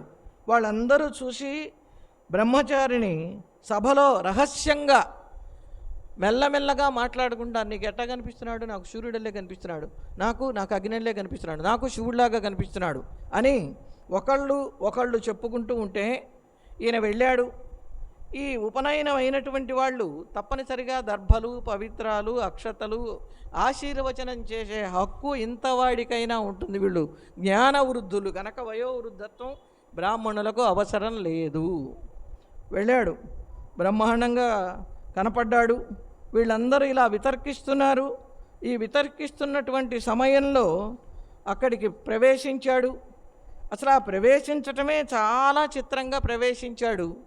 ప్రవేశించిన వాడు మరి చేయెత్తి దీవించాలి కదా, దీవెన చేస్తున్నాడు. స్వస్తి జగత్రయీ భువన శాసనకర్తకు. ఇక స్వామి వచ్చి నీకు స్వస్తిరా అంటే వాడిని ఎవడేం చేస్తాడు? పాతాళం కాదు, ఎక్కడ పడేసిన వాడు చావులేదు. చూడండి అసలు ఎంత అద్భుతంగా ఉంటుందో ఆ సంభాషణ. చక్కగా చేయెత్తాడు, ఆశీర్వచనం చేశాడు. అయితే మూలంలో కథ బలి చక్రవర్తి దగ్గర తీసుకుని బలి చక్రవర్తిని ఎందుకు పాతాళానికి పంపించాడు అన్న ప్రశ్నతో మొదలవుతుంది. తెలుగులో అలా కాదు, బలిచక్రవర్తి యొక్క గొప్పతనంతో వామనావతారం ప్రారంభమవుతుంది. అర్ధుల్ వేడరు దాతలుంచెడరు, ఇదే వామనావతారంలో ఉన్న మొత్తం సారం. ఆయన ప్రారంభంలో చెప్పాడు, అర్ధుల్ వేడరు దాతలుంచెడరు. అడిగితే ఇచ్చేది దానమా? అసలు ఎవ్వరు అడగటంలా. ఇచ్చే దానము సత్పాత్రం న్యస్తమైతే విశేష ఫలాన్ని ఇస్తుంది. సరే, దానము సాత్వికము, రాజసము, తామసము, మళ్ళీ భగవద్గీతలో ఆయన తద్దానం గురించి చెప్పాడు. అసలు ఇక్కడ ఇచ్చినటువంటి దానం ఎంత గొప్పది. సర్వారంభముల్ పండు. ఏ పని చేద్దామనుకుంటే ఆ పని ఫలిస్తున్నది. మొదలు పెట్టడం ఆలస్యం, పని పూర్తి అవుతున్నది. అందుకే మనం ఎప్పుడైనా సరే ఏ పనన్నా అనుకుని ఆ పని పూర్తి కాకపోతే వామనావతార ఘట్టం చదువుకుంటే తప్పకుండా పని వేగంగా పూర్తి అవుతుందనేది నా అనుభవం. ఆ అనుభవంతో నేను నిక్కచ్చిగా చెప్పగలుగుతున్నా. ఏదైనా నేను స్వానుభవంతోనే కొన్ని విషయాలు నిర్దిష్టంగా చెబుతాను, కానీ వాళ్ళు వీళ్ళు చెప్పిన అనుమాన ప్రమాణాలతో మాత్రం చెప్పను. ప్రత్యర్థులు లేరు. చూడండి, అసలు శత్రువులు లేరు. ఎవరు శత్రువు? ఒక్క విష్ణువు తప్ప. విష్ణువు కూడా శత్రుత్వంతో వచ్చాడా? రాలేదు, యాచకుడుగా వచ్చాడు. మహోత్సవంబులను దేవాగారముల్ పొల్సు. ఏ దేవాలయంలో చూసినా నిత్య కళ్యాణం పచ్చ తోరణంగా ఉంది. ఇవాళ ఏదో ఉత్సవాలప్పుడు జనం కిటకిటలాడతారు, మన్నాడు ఎవ్వరు ఆ గుడివైపుకి వచ్చే ప్రసక్తే లేదు. అదేమంటే చాలా గొప్ప వేదాంతం చెబుతున్నారు. దేవుడు మనలో లేడండి, మనలో ఉన్నాడు. మనలో ఉన్నవాడిని మనం చూసుకుంటే అసలు మనకి ఇల్లు కూడా అక్కర్లో, పోయి అడవిలో చెట్టు కింద కూర్చోవచ్చు. మనం అలా చూసుకోలేకపోతున్నాం కదా. ఆ చూసుకోలేకపోతున్నాం, నాది నేను అనే భ్రమలో కొట్టుమిట్టు ఆడుతున్నామనే ప్రహ్లాదుడు తండ్రికి ఎదురు తిరిగి మరీ చెప్పాడు. అలాగే హరిశ్చంద్రలో చెప్పారు, నా నా నా అనే తీసేయిరా బాబు అని. తీసుకోలేకపోతున్నాం మనం. పూర్ణార్ధుల్ విప్రులు వర్షముల్ కురియ కాలార్హంబులై ధాత్రికిన్. ఇగో ఇవాళ వాన ఎందుకు కురిసిందంటే ఎందుకు కురిసింది. భాద్రపదం, శ్రావణ భాద్రపదములు వర్ష ఋతువు అన్నారు కనుక భాద్రపదం నేను పోతూ వాన కురవకుండా ఉంటానా చెప్పేది వామనావతారం. బలిచక్రవర్తి పాలనలో చక్కగా బ్రహ్మాండంగా వర్షాలు కురిశాయి కనుక నేను కూడా గుంటూరులో కురుస్తానని నిలబెట్టి కురిసింది. అలాంటి అసురేంద్రాధీసురాజ్యం, అంత గొప్పవాడి దగ్గరికి స్వామి రాకుండా ఉంటాడా? అంత గొప్ప పాలన జరుగుతూ ఉంటే స్వామి ఉపేక్షిస్తాడా? వచ్చాడు, రాగానే చూశాడు, స్వాగతం పలికాడు, నమస్కారం చేశాడు. పిల్లవాడిని చూశాడు, వర్రచేలంబుల మాడలో. అయ్యా మంచి బట్టలు కావాలా, పాపం బ్రహ్మచారి చిన్నది కట్టుకొచ్చావు, అవసరం లేదు. పోనీ బంగారు నాణ్యాలు కావాలా, పండ్లు కావాలా, మరి వన్యంబులో కందమూలాలు కావాలా, ఆవులు కావాలా. ఆవులు ఇవ్వటం తేలిక, తీసుకోవటమే కష్టం. మనం గోదానం చేశామంటే ఆ గోవు మీద ఎన్ని రోమాలుంటే అన్ని పాపాలు ఈ దాత నుండి ఆ ప్రతిగ్రహీతకు చుట్టుకుంటాయి. పూర్వకాలం వాళ్ళు అనుష్ఠానమే జీవనంగా ఉన్నారు కనుక ఈ పాపాలను పోగొట్టుకోగలిగారు. ఇవాళ అంతటి శక్తిమంతులు ఎవరు? గోదానం చేయటం అంటే పోనీ 1,00,000, 2,00,000, 3,00,000 పెట్టి చేస్తారు. ఎందుకంటే గ్రాసం కనీసం 1 సంవత్సరానికన్నా ఇవ్వాలి. వెనక గోదానం చేయటం అంటే రాజులకు చెల్లింది. ఆ గోవు తినటానికి మాన్యం ఇవ్వాలి, గోవుకి పాకలు ఇవ్వాలి, దాన్ని పరిపాలించే గోపాలకుడికి తిండి పెట్టాలి, ఇన్ని ఏర్పాటు చేయాలి. పైగా ప్రతి సంవత్సరం దూడలు, ఈ గోసంపద పెరుగుతూ ఉంటుంది. మరి వీటినన్నింటినీ రాజు దృష్టిలో పెట్టుకుని ఇస్తే అగ్రహారాలు ఊరికే ఇవ్వలేదు, బ్రాహ్మణాగ్రహారాలు అవన్నీ కూడా ఇప్పుడు నామమాత్రాలు అయిపోయినాయి. ఈ అడుగుతూ స్వామి మనస్సులో ఏ కోరిక ఉందో ఆ కోరికని బలిచక్రవర్తి చేత అడిగించాడు. ధరణీ ఖండము కాక ఏమడిగేదో ధాత్రి సురేంద్రోత్తమా, ఆయన భూమి కావాలా అని అడిగించాడు. చూడండి, ధరణీ ఖండము కాస్త ముక్క అదే కావాలన్నాడు ఈయన. నాకు ఈ గొడుగులు ఇవన్నీ ఎందుకు, నేను వటువుని, నాకు భూములతో కూడా పని లేదు. నువ్వు పెద్ద పెద్ద భూములు అనుకుంటావేమో, నాకు పెద్ద భూమి అక్కర్లేదు, 3 అడుగులు చాలన్నాడు. ఇదేమిటయ్యా 3 అడుగులు ఎలా సరిపోతుంది అన్నారు. 3 అడుగులు చాలన్నాడు ఆయన, ఇంకంతకంటే నాకు అవసరం లేదు, నువ్వు 3 అడుగులు ఇవ్వు, మాట నిలబెట్టుకో. సరే 3 అడుగులు ఇవ్వటానికి ఆయన సిద్ధపడ్డాడు. ఎప్పుడూ కూడా మనం ఏది దానం చేసినా నీటితో ధార వదిలితే దాని మీద మనకి హక్కు ఉండదు. అందుకనే కన్యధార అంటారు. కన్యని దానం చేసేటప్పుడు కొబ్బరి బొండం మీదగా భార్య నీళ్లు పోస్తూ ఉంటే కాళ్ళు గడిగి నెత్తిని చల్లుకొని ఇస్తారు. ఈ ఇచ్చినప్పుడు మళ్ళీ మన ఇంటికి అమ్మాయి రావాలా వద్దా అంటే రావాలి. పురుడు పుణ్యం అన్నీ పుట్టింటి వాళ్ళే చూడాలి. ఏ దానం చేసినా నమ్మమా అనాలి, కానీ కన్యాదానానికి అనకూడదు.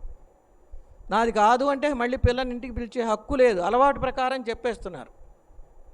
దార పోసాం, నీకు ఇచ్చాం, అంతవరకే, మళ్ళీ వస్తూ ఉండాలి, వెళుతూ ఉండాలి.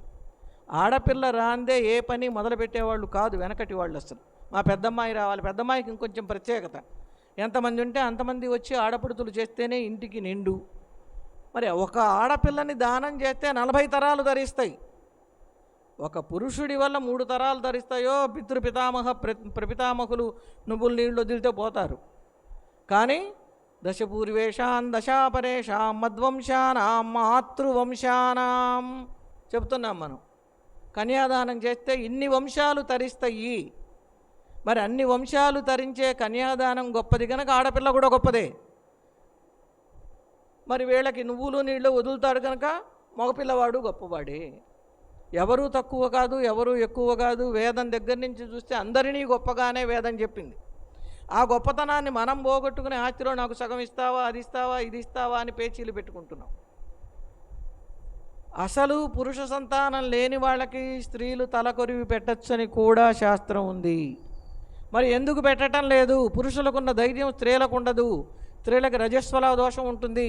ఇలా వీళ్ళ అభ్యంతరాలు వస్తాయి కనుక కర్మకాండ మొదలుపెట్టాక ఆగకూడదు కనుక ఆ శాస్త్రం అలా చెప్పింది.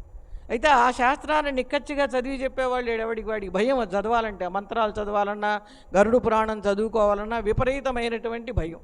ఇవాళ గరుడు పురాణం తీస్తే మనం కూడా చెప్పడానికి కూర్చుంటే ప్రార్థన అయ్యి ఒక నరకం చెబితే తర్వాత ఎవరు ఉండరు.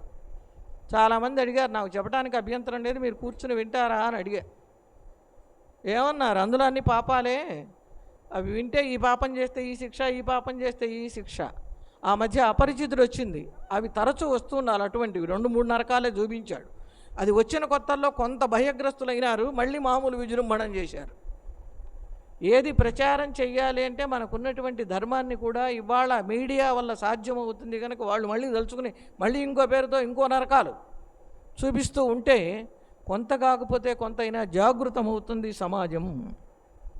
సరే వచ్చాడు, వచ్చినవాడు పరమాత్మ, ఆయన ఇస్తానన్నాడు. శుక్రాచార్యుడు ఎంత అడ్డం పడాలో అంత అడ్డం పడ్డాడు. కారణం ఏమిటి అంటే శిష్యుడు అధోగతి పాలైపోతాడు. ఈ వచ్చినవాడు సామాన్యుడు కాడు, మాటల్లో పెట్టి చూడటానికి అందంగా ఉన్నాడు, మంచి మంచి మాటలు మాట్లాడుతున్నాడు, బుడ్డి బుడ్డి నుడు బుల్లు నుడువుచు బుజ్జి బుజ్జి మాటలు మాట్లాడుతున్నాడు. అసలు పోతన గారిలో ఒక గొప్ప తమాషా ఉంది. ఎక్కడ సర్వలఘు కందమయ్యాలో ఆయనకు తెలుసు. గజేంద్ర మోక్షణంలో ఆవిడ వెళుతూ వస్తూ అడిగితే చెప్పడేమో అడుగుదాం అనుకునే ఆ గుంజాటను పడేటప్పుడు ఒక సర్వలఘు కంద వేశాడు. ఈయన వచ్చినప్పుడు మళ్ళీ బుడి బుడి నుడు బుల్లు నుడు సర్వలఘు కంద వేశాడు.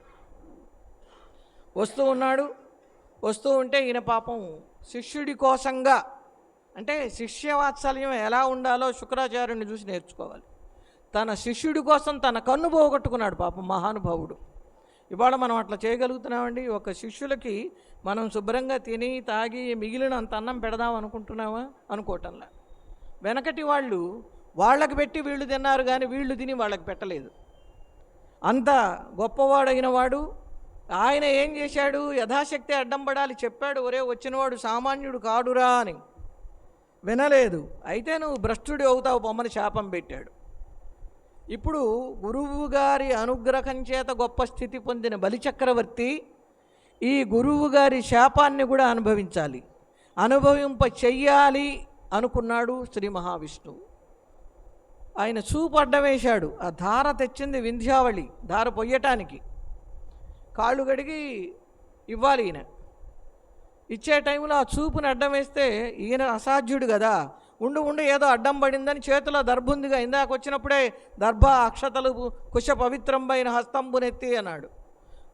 ఏదో అడ్డం పడింది, నా దర్భ పెట్టి గట్టిగా పొడిచాడు, కన్ను కాస్తా పోయింది. అంటే ఒక మంచి పనికి, ఒక మంచి దానానికి అడ్డం పడితే శుక్రాచార్యుడి గతి పడుతుంది మనకు కూడా. భగవంతుని సేవకి అడ్డం పడితే జయ విజయుల వలె రాక్షస జన్మలు వస్తాయి. ఇవి అక్కడ రాసి ఉండవు. ఆ కథాభాగం అంతా చదివిన తరువాత దీనివల్ల మనకు సందేశం ఏమిటి? ఇదిగో ఇలా మసలుకోండి, ఇలా మసలుకోకండి. సరే ఏమైతే అయింది, ఒక కన్ను పోయింది, మెదలకుండా ఊరుకున్నాడు. ఆయన దార పోశాడు వేగంగా. విప్రాయ ప్రకటవ్రతాయ భవతే విష్ణుస్వరూపాయ వేద ప్రామాణ్యనిధే త్రిపాదధరణీం దాస్యామి. ఇదండి కవి చమత్కారం అంటే. కృతం చెప్పాలి సంకల్పం. ఆయన స్వస్తి జగత్రయీ భువన శాసనకర్తగన్నాడు. ఆయన స్వస్తి చెబితే ఈయన ఊరుకుంటాడా? ఈయన చేత ఏం చేశాడు? విప్రాయ ప్రకటవ్రతాయ భవతే విష్ణుస్వరూపాయ. అప్రయత్నంగా బలిచక్రవర్తి నోటిలో నుండి వస్తున్న ఈ మాటలు. బ్రాహ్మణుడు ఎలా ఉన్నాడు? ఆ బ్రాహ్మణ వ్రతాన్ని, నియమాన్ని అనుష్ఠానం చేస్తూ పైకి తెలుస్తున్నాడు. ఎవడు వీడు? విష్ణుస్వరూపాయ వేద ప్రామాణ్యనిధే. వేదములకు ప్రమాణంగా నిలిచినవాడు పరమాత్మ. ఆయన భగవద్గీతలో వేదాలు ఎంత చెప్పినా వింటం లేదని, వేదైశ్చ సర్వైరహమేవ వేద్య, నేనేరా బాబు అన్నా ఎవరికి తెలియటంలా. అందుకే భగవద్గీతాసు ఉపనిషత్సు అని ఆ ఉపనిషత్ పదం చేర్చి భగవద్గీతని మనం గానం చేసుకుంటున్నాం. ఒక్కటి చాలు, అందులో ఒక శ్లోకం చాలు మనం తరించటానికి అని సంకల్పం చెప్పాడు. బ్రహ్మప్రీతం నిధరపోసే భువనం ఆశ్చర్యమున్ పొందగన్. అందరూ పడేటట్లుగా ధార వదిలాడు సంకల్పం చెప్పి. ఈ సంకల్పం చెప్పి ధార వదిలిన తర్వాత తిరుగులేదు. ఇంతే ఉన్నాడండి. అట్లా ధార పడిందాక అట్టాగే ఉన్నాడు. ఆ ధార మూడో మాట చెప్పి పోశాడు. నా మామ అనే మాట అనక్కర్లా, ఇక పెరగటం మొదలుపెట్టాడు. ఎంత అద్భుతంగా పెరిగాడో, ఎంత ఆశ్చర్యకరంగా పెరిగాడో. అసలు అద్భుత రసం అంటూ ఉన్న రసానికి ఉదాహరణగా ఉన్న అవతార ఘట్టం వామనావతారం, కృష్ణావతారం. ఈ వామనుడు అవతరించటం ఒక అద్భుతమైతే ఈ పెరగటం మరొక అద్భుతం. అక్కడికి శుక్రాచార్యుడు నెత్తి నోరు బాదుకుని చెప్పారంటారే మన వాళ్ళల్లో, అంత గట్టిగా చెప్పాడు. ధనాన్ని ఎలా ఖర్చు పెట్టాలి. ఇదిగో ఇప్పటి వాళ్ళకి సందేశం, నేను సామాజిక సందేశం అని దాకా ఒక మాట చెప్పాను. మనం సంపాదించుకునే ధనాన్ని ఎలా ఖర్చు పెట్టాలో శుక్రాచార్యుడు వారు చెప్పారు అద్భుతంగా. ధర్మాయ యశసేర్థాయ కామాయ స్వజనాయ చ. 5 విభాగాలు చేయమన్నాడు. 1,00,000 రూపాయలు వస్తే ఒక 20,000 ధర్మం చేయండి.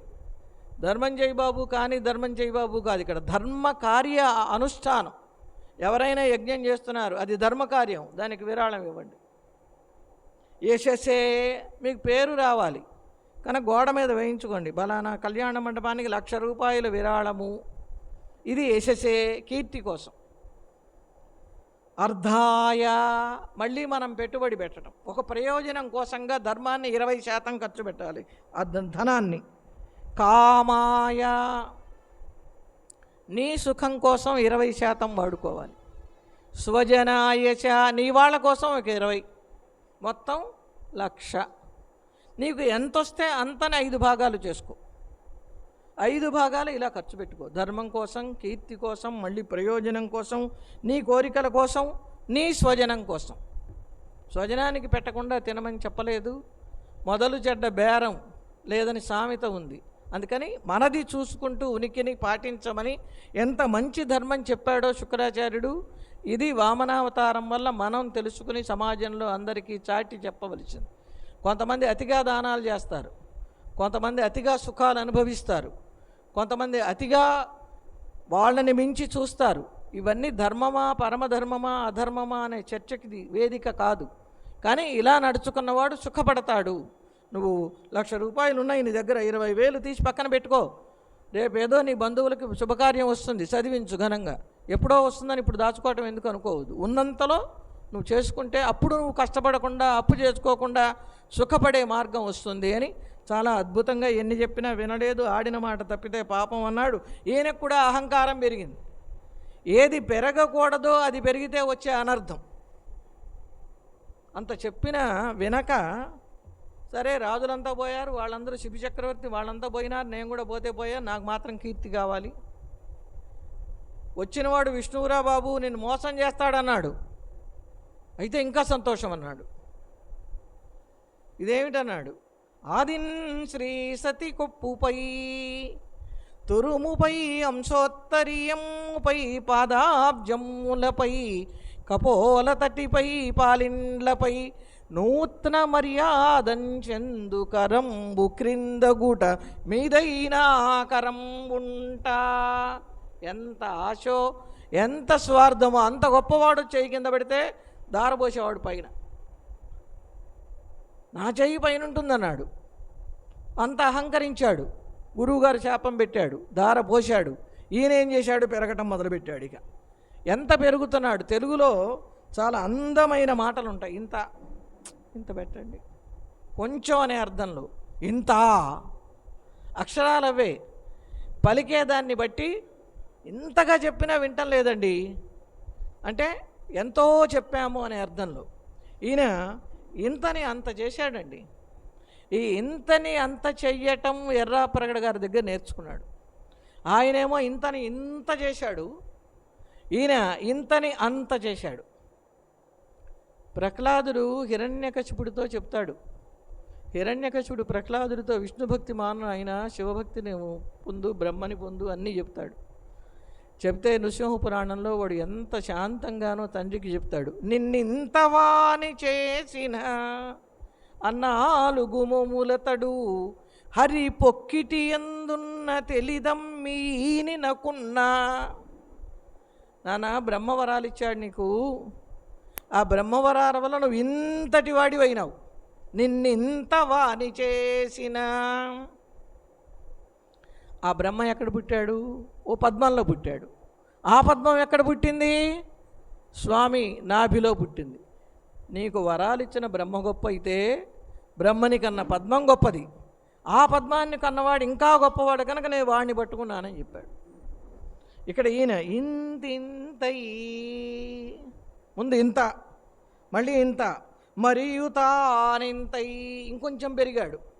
నభో వీధిపైనంతై, ఆకాశం దాకా వెళ్ళిపోయాడు చూస్తూ ఉండంగా. ఇవాళ కెమెరాలు కూడా అంత స్పీడ్గా మనకి చూపించలేవు ఫోటోగ్రఫీ. అసలైన ఫోటోగ్రఫీ మనకి కావ్యాల్లో చూపించిన వాడు పోతన.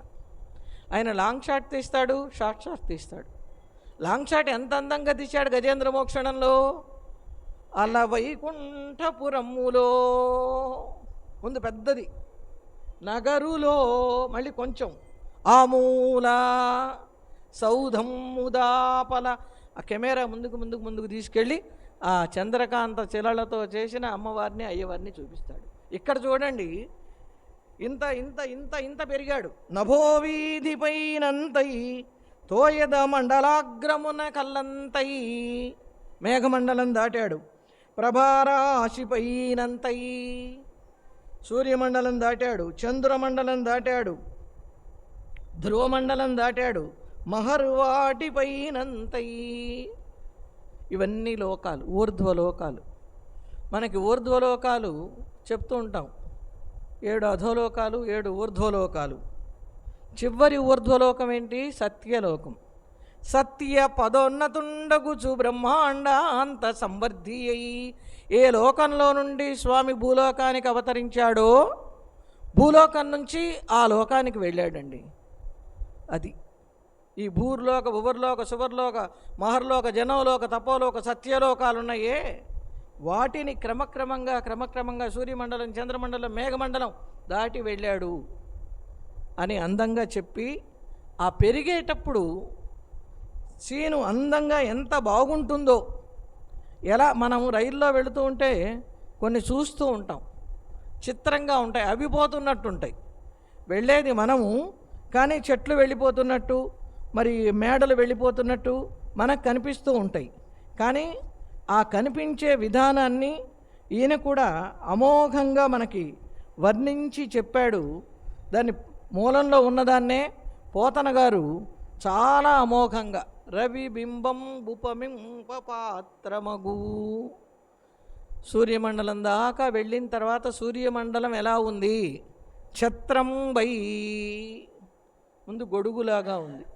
ఇంకా ఈయన పెరుగుతున్నాడు, అది అక్కడే ఉంది. కానీ ఈ స్వామి పెరుగుతూ ఉంటే అది కిందకి దిగుతున్నది. ఆ దిగేటప్పుడు ఎలా ఉంది? శిరోరత్నమై, గొడుగు కొంచెం దూరంగా ఉంటుంది, నెత్తి మీద పెట్టుకునే చూడమని నెత్తికి అంటుకుని ఉంటుంది. ఇంకా పెరిగాడు. అక్కడ నుండి శ్రవణాలంకృతి అయి, చెవుకు పెట్టుకున్నటువంటి ఆభరణంగా సూర్యమణి.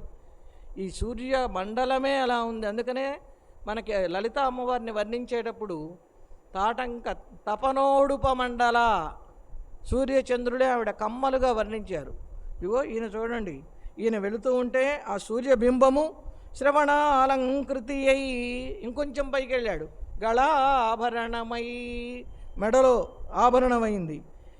ఇంకొంచెం ముందుకెళ్ళాడు, సవర్ణ కేయూరమై, చేతికి పెట్టుకున్న భుజకీర్తి అయింది.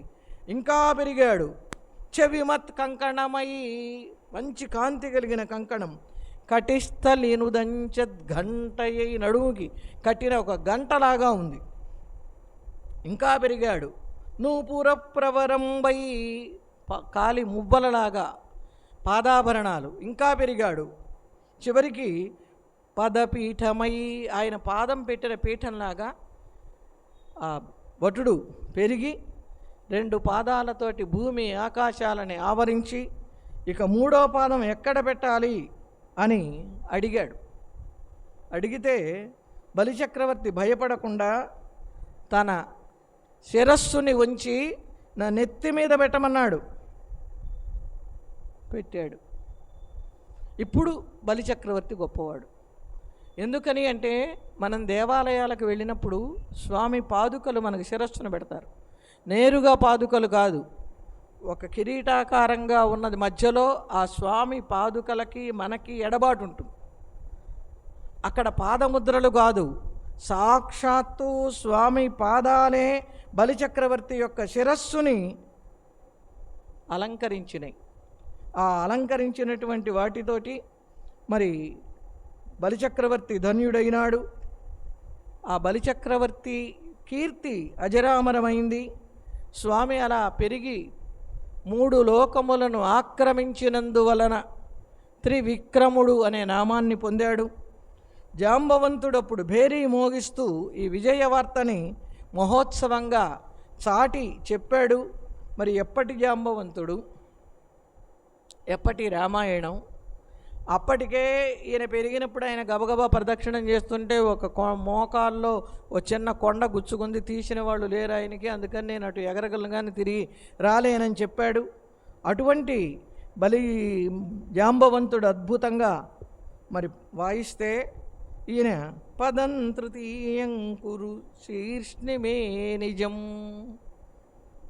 నిజానికి ఈ వెంట్రుకలు తగినటువంటి పదార్థం పరమాత్మకి కానీ అతిథులకి కానీ పెద్దలకి కానీ భోజనంగా పెట్టకూడదు. కానీ బలిచక్రవర్తి శిరస్సు ఎంత గొప్పది, ఆ శిరోజములు ఎంత గొప్పవి, నేరుగా స్వామి పాదస్పర్శని అనుభవించినాయి అంటే అది బలిచక్రవర్తిలో ఉన్నటువంటి అత్యద్భుతమైనటువంటి గొప్ప శక్తి. ఈ శక్తి సంపన్నమైనటువంటి ఈ కథని మనం ఎప్పుడు చదువుకోవాలి అన్నదానికి సాధారణంగా ఈ కథని విన్న వాళ్ళకి చదువుకున్న వాళ్ళకి వచ్చే ఫలితాన్ని చెప్పాడు. ఆ గురువుగారు నువ్వు నాశనమవుతావని నిందించినందువల్ల బలిని నాగపాశబద్ధుణ్ణి చేసి నీవు సావర్ణి మన్వంతరంలో ఇంద్రుడి అవుతావు అని చెప్పి సుతల లోకంలో ఉండమని ఆజ్ఞాపించి అక్కడ నిరంతరం గద ధరించి నేను నీకు ద్వారపాలకుడిగా కాపలా కాస్తాను అని స్వామి సుతల లోకంలో అంటే అధోలోకాల్లో ఉన్న ఒక లోకంలో బలిచక్రవర్తిని ప్రతిష్ఠితుణ్ణి చేశాడు. అంటే బలిని మోసగించినట్లా, బలిని అనుగ్రహించినట్లా. పైకి మోసగించినట్టు సామాన్యులకి కనపడుతున్నా బలిని అనుగ్రహించటానికే పరమాత్మ దానాన్ని స్వీకరించాడు. లోకంలో ఎవరైనా మనకు ఏదైనా కొద్దిపాటి సాయం చేసి ఏదన్నా ఒక వస్తువు ఇస్తేనే అయ్యో వాళ్ళకి నేనేం చెయ్యలేదు, నాకు అనవసరంగా వీళ్ళు ఇలా ఇస్తున్నారని బాధపడతాం. మనం అల్పులం. పరమాత్మ తాను ఇష్టంగా అడిగినటువంటి పదార్థాన్ని దానంగా బట్టి దానం ఇచ్చిన వాడిని ఎంత అనుగ్రహించాలనుకుంటాడు. కనుక మరి ఈ కథాభాగాన్ని మనం మానుషములైనటువంటి కృత్యముల యందు కానీ ఎయిదం దేవదేవస్య హరేరద్భుత కర్మణ అవతారానుచరితం శృణ్వన్యాతి పరాంగతిం. ఈ అద్భుతమైనటువంటి అవతార చరిత్రను వింటే వాళ్ళందరూ ఉత్తమ గతిని పొందుతారు. అంటే మోక్షమని భయపడద్దు, మనమంత గొప్ప స్థితిలో లేము. మనకి 100 ఏళ్ళు నిండినప్పుడు మోక్షాన్ని స్వామి అనుగ్రహిస్తాడు. క్రియమాణే కర్మణీదం దైవే పిత్రియేధ మానుషే. మనుష్యులు తలపెట్టిన కర్మలు కానీ దైవికములైన కర్మలు కానీ పితృదేవతలకు సంబంధించిన పనులను కానీ ఎత్ర ఎత్రాను కీర్త్యేత తత్తేషాం సుకృతం విదుహు. ఎక్కడైనా దీనిని కీర్తించవచ్చు, అలా కీర్తిస్తే పుణ్యమని తెలుసుకోండి అని ఈ కథకి ఫలశ్రుతిని కూడా అనుగ్రహించారు. అలా ఆయన అంతవాడిని ఇంతగా చేసి స్వామి పలికించిన 4 మాటలు మీ ముందు ఉంచే భాగ్యాన్ని కలిగించారు. ఇంతటి కథాభాగాన్ని ఈ బలిచక్రవర్తికి వామనుడికి ఇద్దరికీ జరిగిన సంభాషణని ఒక మహాభక్తుడు ఒక్క శ్లోకంలో చక్కగా అందించాడు. ఆ శ్లోకం చదివి ఉపన్యాసం పరిసమాపనం చేస్తాను. కస్త్వం బ్రహ్మన్ అడిగాడు. కస్త్వం బ్రహ్మన్ అపూర్వ. ఎప్పుడు ఇటువంటి రూపం లేదు నాకు తెలియదు అన్నాడు. అసలు ఎంత చక్కటి చమత్కారమో చూడండి. క్వచతవ వసతి. ఎక్కడుంటావో అడ్రస్ అన్నాడు. ఈ అఖిల బ్రహ్మ సృష్టి. ఇవన్నీ తెలుగులో కూడా ఉన్నాయి. ఇది నాకు నిలవని ఏవి ఎక్కడ చెబుతాను అంతటా ఉన్నానన్నాడు. కస్తే త్రాత. పసివాడిపోయి నిన్ను రక్షించేది ఎవరన్నాడు. అనాథ. నాకెవరూ దిక్కులేరండి, నేనే రక్షించేవాడిని, నన్ను రక్షించేవాళ్ళు లేరు. క్వచతవ పితరవు. మే అమ్మ నాన్న ఎవరినాయనా. నైవతాం తం చ జానే. మా అమ్మ ఎవరో తెలియదు, మా నాన్న ఎవరో నాకు తెలియదండి. కస్తే అభీష్టం దదాని. నీ కోరిక ఏమిటో చెప్పు నాయనా, ఇస్తాను. త్రిపద పరిమిత భూమి. 3 అడుగుల మేర భూమి. అత్యల్పమేత. ఇంత చిన్న కోరిక. త్రైలోక్యం భావగర్భం, 3 అడుగులే 3 లోకాలు అనే భావంతో పలికినటువంటి బలిమితి చెవదన్, బలితో పలుకుతున్నటువంటి వామనో నస్సపాయాత్, ఆ వామనుడు మనందరినీ రక్షించుగాక. స్వస్తి. వామనావతార వైభవాన్ని మనకి ఇంతవరకు కూడా రంగనాయకి గారు చక్కగా వివరించారు. అటు సంస్కృత భాగవతం, ఇటు తెలుగు భాగవతం రెండింటినీ మేళవించుకుంటూ వారు చెప్పినట్టుగా తెలుగు భాగవతంలో ఆ సమయ సందర్భంగా ఆ పద్యాల్ని, ఆ నడకని, ఆ అనుప్రాసల్ని వాడుతూ పోతన గారు చక్కగా మనకు ఇంపుగా ఉంటాయి ఆ పద్యాలు, తెలుగు పద్యాలు. అలాంటి వాటిని కూడా ఉదహరిస్తూ సంస్కృతం మూలం మరి అనుసరిస్తూ చక్కగా వామనావతారాన్ని కథ మొత్తం ఈ కాసేపట్లో, ఈ గంటలో వామనావతారం మొత్తం చెప్పటము అంటే చాలా కష్టతరమైనటువంటి పని.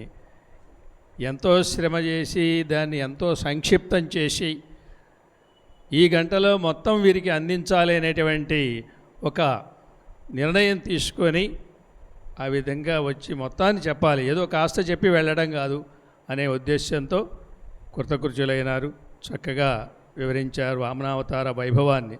వామనావతార కథ చెప్పడం కాదు, కథ చెబుతూ మధ్య మధ్య ఇది వామన అవతారం యొక్క గొప్పదనం, వైభవము అనేటువంటి విషయాల్ని మధ్య మధ్య మనకు తెలియజేస్తూ చక్కగా వివరించారు. వారికి మన సంస్థ తరఫున అందరికీ కూడా ధన్యవాదాలు తెలియజేసుకుంటూ, ఆ శృంగేరి శారదాంబ జగద్గురువుల యొక్క కృపా కటాక్ష వీక్షణాలు నిరంతరము వారిపై ప్రసరించాలని, మాసం మాసం మానసోల్లాసం సంస్థకు మూల కారణభూతురాలైనటువంటి ఆ సరస్వతీదేవి యొక్క అనుగ్రహం పరిపూర్ణంగా వారిపై ఉండాలని చెప్పి కోరుకుంటూ, వారికి శతదా సహస్రధ మన సంస్థ తరపున ధన్యవాదాలు తెలియజేసుకుంటూ, విఘ్నాలను కూడా అధిగమించి ఇక్కడికి వచ్చి మనకి ఉపన్యాసాన్ని అందించినటువంటి వారికి మరొక్కసారి ధన్యవాదాలు చేసుకుంటూ వారికి చిరు సత్కారాన్ని అందించవలసిందిగా అమ్మ తాడిగడప శైలజ గారు వస్తే ఆ మాతృమూర్తిని సత్కరించుకుందాం.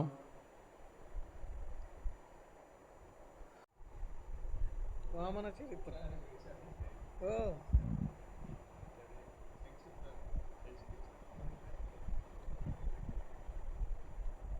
కన్నారండి.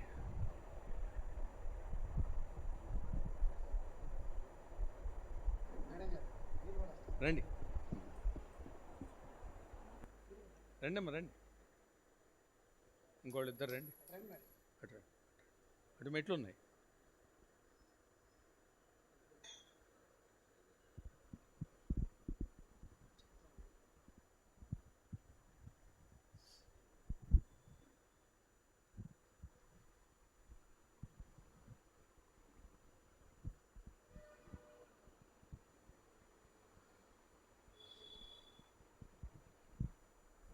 మన మాసం మాసం మానసోల్లాసం సంస్థ తరఫున శ్రీమతి రంగనాయకి గారిని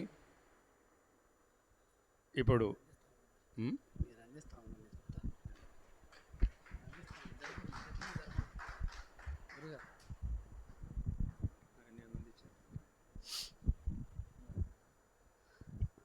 వాగమృతధారా ప్రవాహంతో వామనావతారాన్ని, అనంతమైనటువంటి వామనావతారాన్ని కరతలామలకం చేసి ఉన్న తక్కువ సమయంలో చక్కగా ఆవిష్కరించినటువంటి విదుషీమణి శ్రీమతి కోగంటి రంగనాయకి గారికి సంస్థ తరపున శతధ సహస్రధ ధన్యవాదాలు సమర్పిస్తూ మా సంస్థ తరపున వారికి చిరు సత్కారాన్ని చేయబోతూ ఉన్నాం. మా సంస్థ యొక్క కోశాధికారి గౌరవనీయులు శ్రీ నారాయణ విఘ్నసాచార్యులు గారి చేతుల మీదుగా వారికి ఒక ప్రశంసా పత్రము మరియు మా సంస్థ తరపున ఒక చిన్న కానుక వారికి సమర్పిస్తూ ఉన్నాం. అలాగే నూతన వస్త్రాలతో వారిని సత్కరిస్తూ ఉన్నాం. ఇందుకు సహకరించినందుకు వారికి సంస్థ తరపున ధన్యవాదాలు తెలియజేసుకుంటూ ఉన్నాం.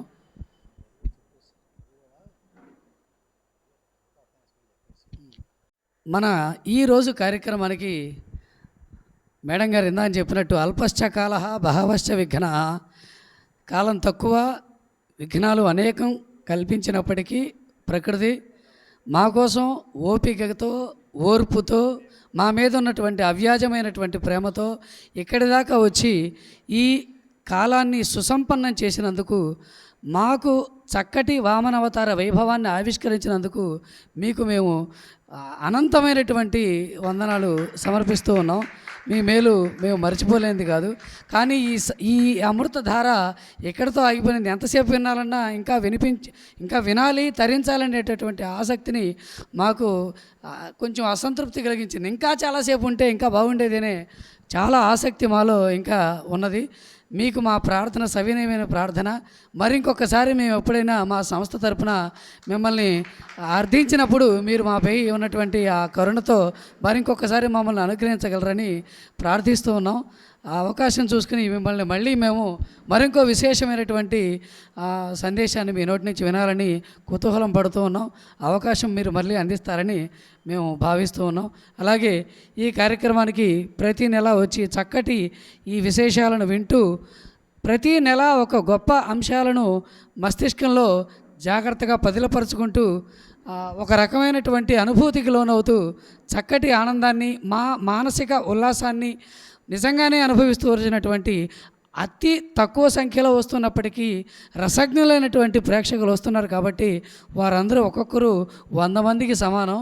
మా సభ ఈ కొద్ది మందితోనే మరింత సుసంపన్నం అవుతుంది. కాబట్టి మీరందరూ కూడా ఓపికతో ఓర్పుతో ఎంతసేపు మా ఈ కార్యక్రమాన్ని విజయవంతం చేసినందుకు మీకు నమస్కారాలు తెలియజేస్తున్నాం. మీకు ధన్యవాదాలు ప్రకటిస్తూ ఉన్నాం. మళ్ళీ వచ్చే నెల మనం మరొకటి విశేషమైనటువంటి కార్యక్రమంతో మళ్ళీ మనం కలుసుకుందాం. వచ్చే నెల 14వ తేదీ అనుకుంటాను. సూరం శ్రీనివాసులు గారని తిమ్మసముద్రం ఓరియంటల్ కళాశాలలో వారి కార్యక్రమం ఉంటుంది. కాబట్టి తర్వాత సవివరంగా తెలియజేయటం జరుగుతుంది. కాబట్టి అందరూ కూడా తర్వాత కార్యక్రమానికి కూడా విచ్చేసి జయప్రదం చేయవలసిందిగా కోరుతున్నాం. ఈరోజు ఈ కార్యక్రమాన్ని దిగ్విజయం చేసినటువంటి మీరైనా మాస్టర్ అందరికీ కూడా ధన్యవాదాలు తెలియజేసుకుంటూ ప్రతి నెల కూడా ఈ విధంగానే విచ్చేసి కార్యక్రమాలని దిగ్విజయం చేయవలసిందిగా కోరుతున్నాం. తెనాల నుంచి కూడా విచ్చేశారు. వారికి కూడా మరొక్కసారి ధన్యవాదాలు తెలియజేసుకుంటూ ఈరోజు ఉపన్యాసకులకి మరొక్కసారి ధన్యవాదాలు తెలియజేసుకుంటూ ఈ కార్యక్రమాన్ని శాంతి మంత్రంతో ముగిద్దాం. సహనా భవతు సహనౌ భునక్తు సహ వీర్యం కరవావహై తేజస్వినావధీతమస్తు మా విద్విషావహై. ఓం శాంతి శాంతి శాంతి. శుభం.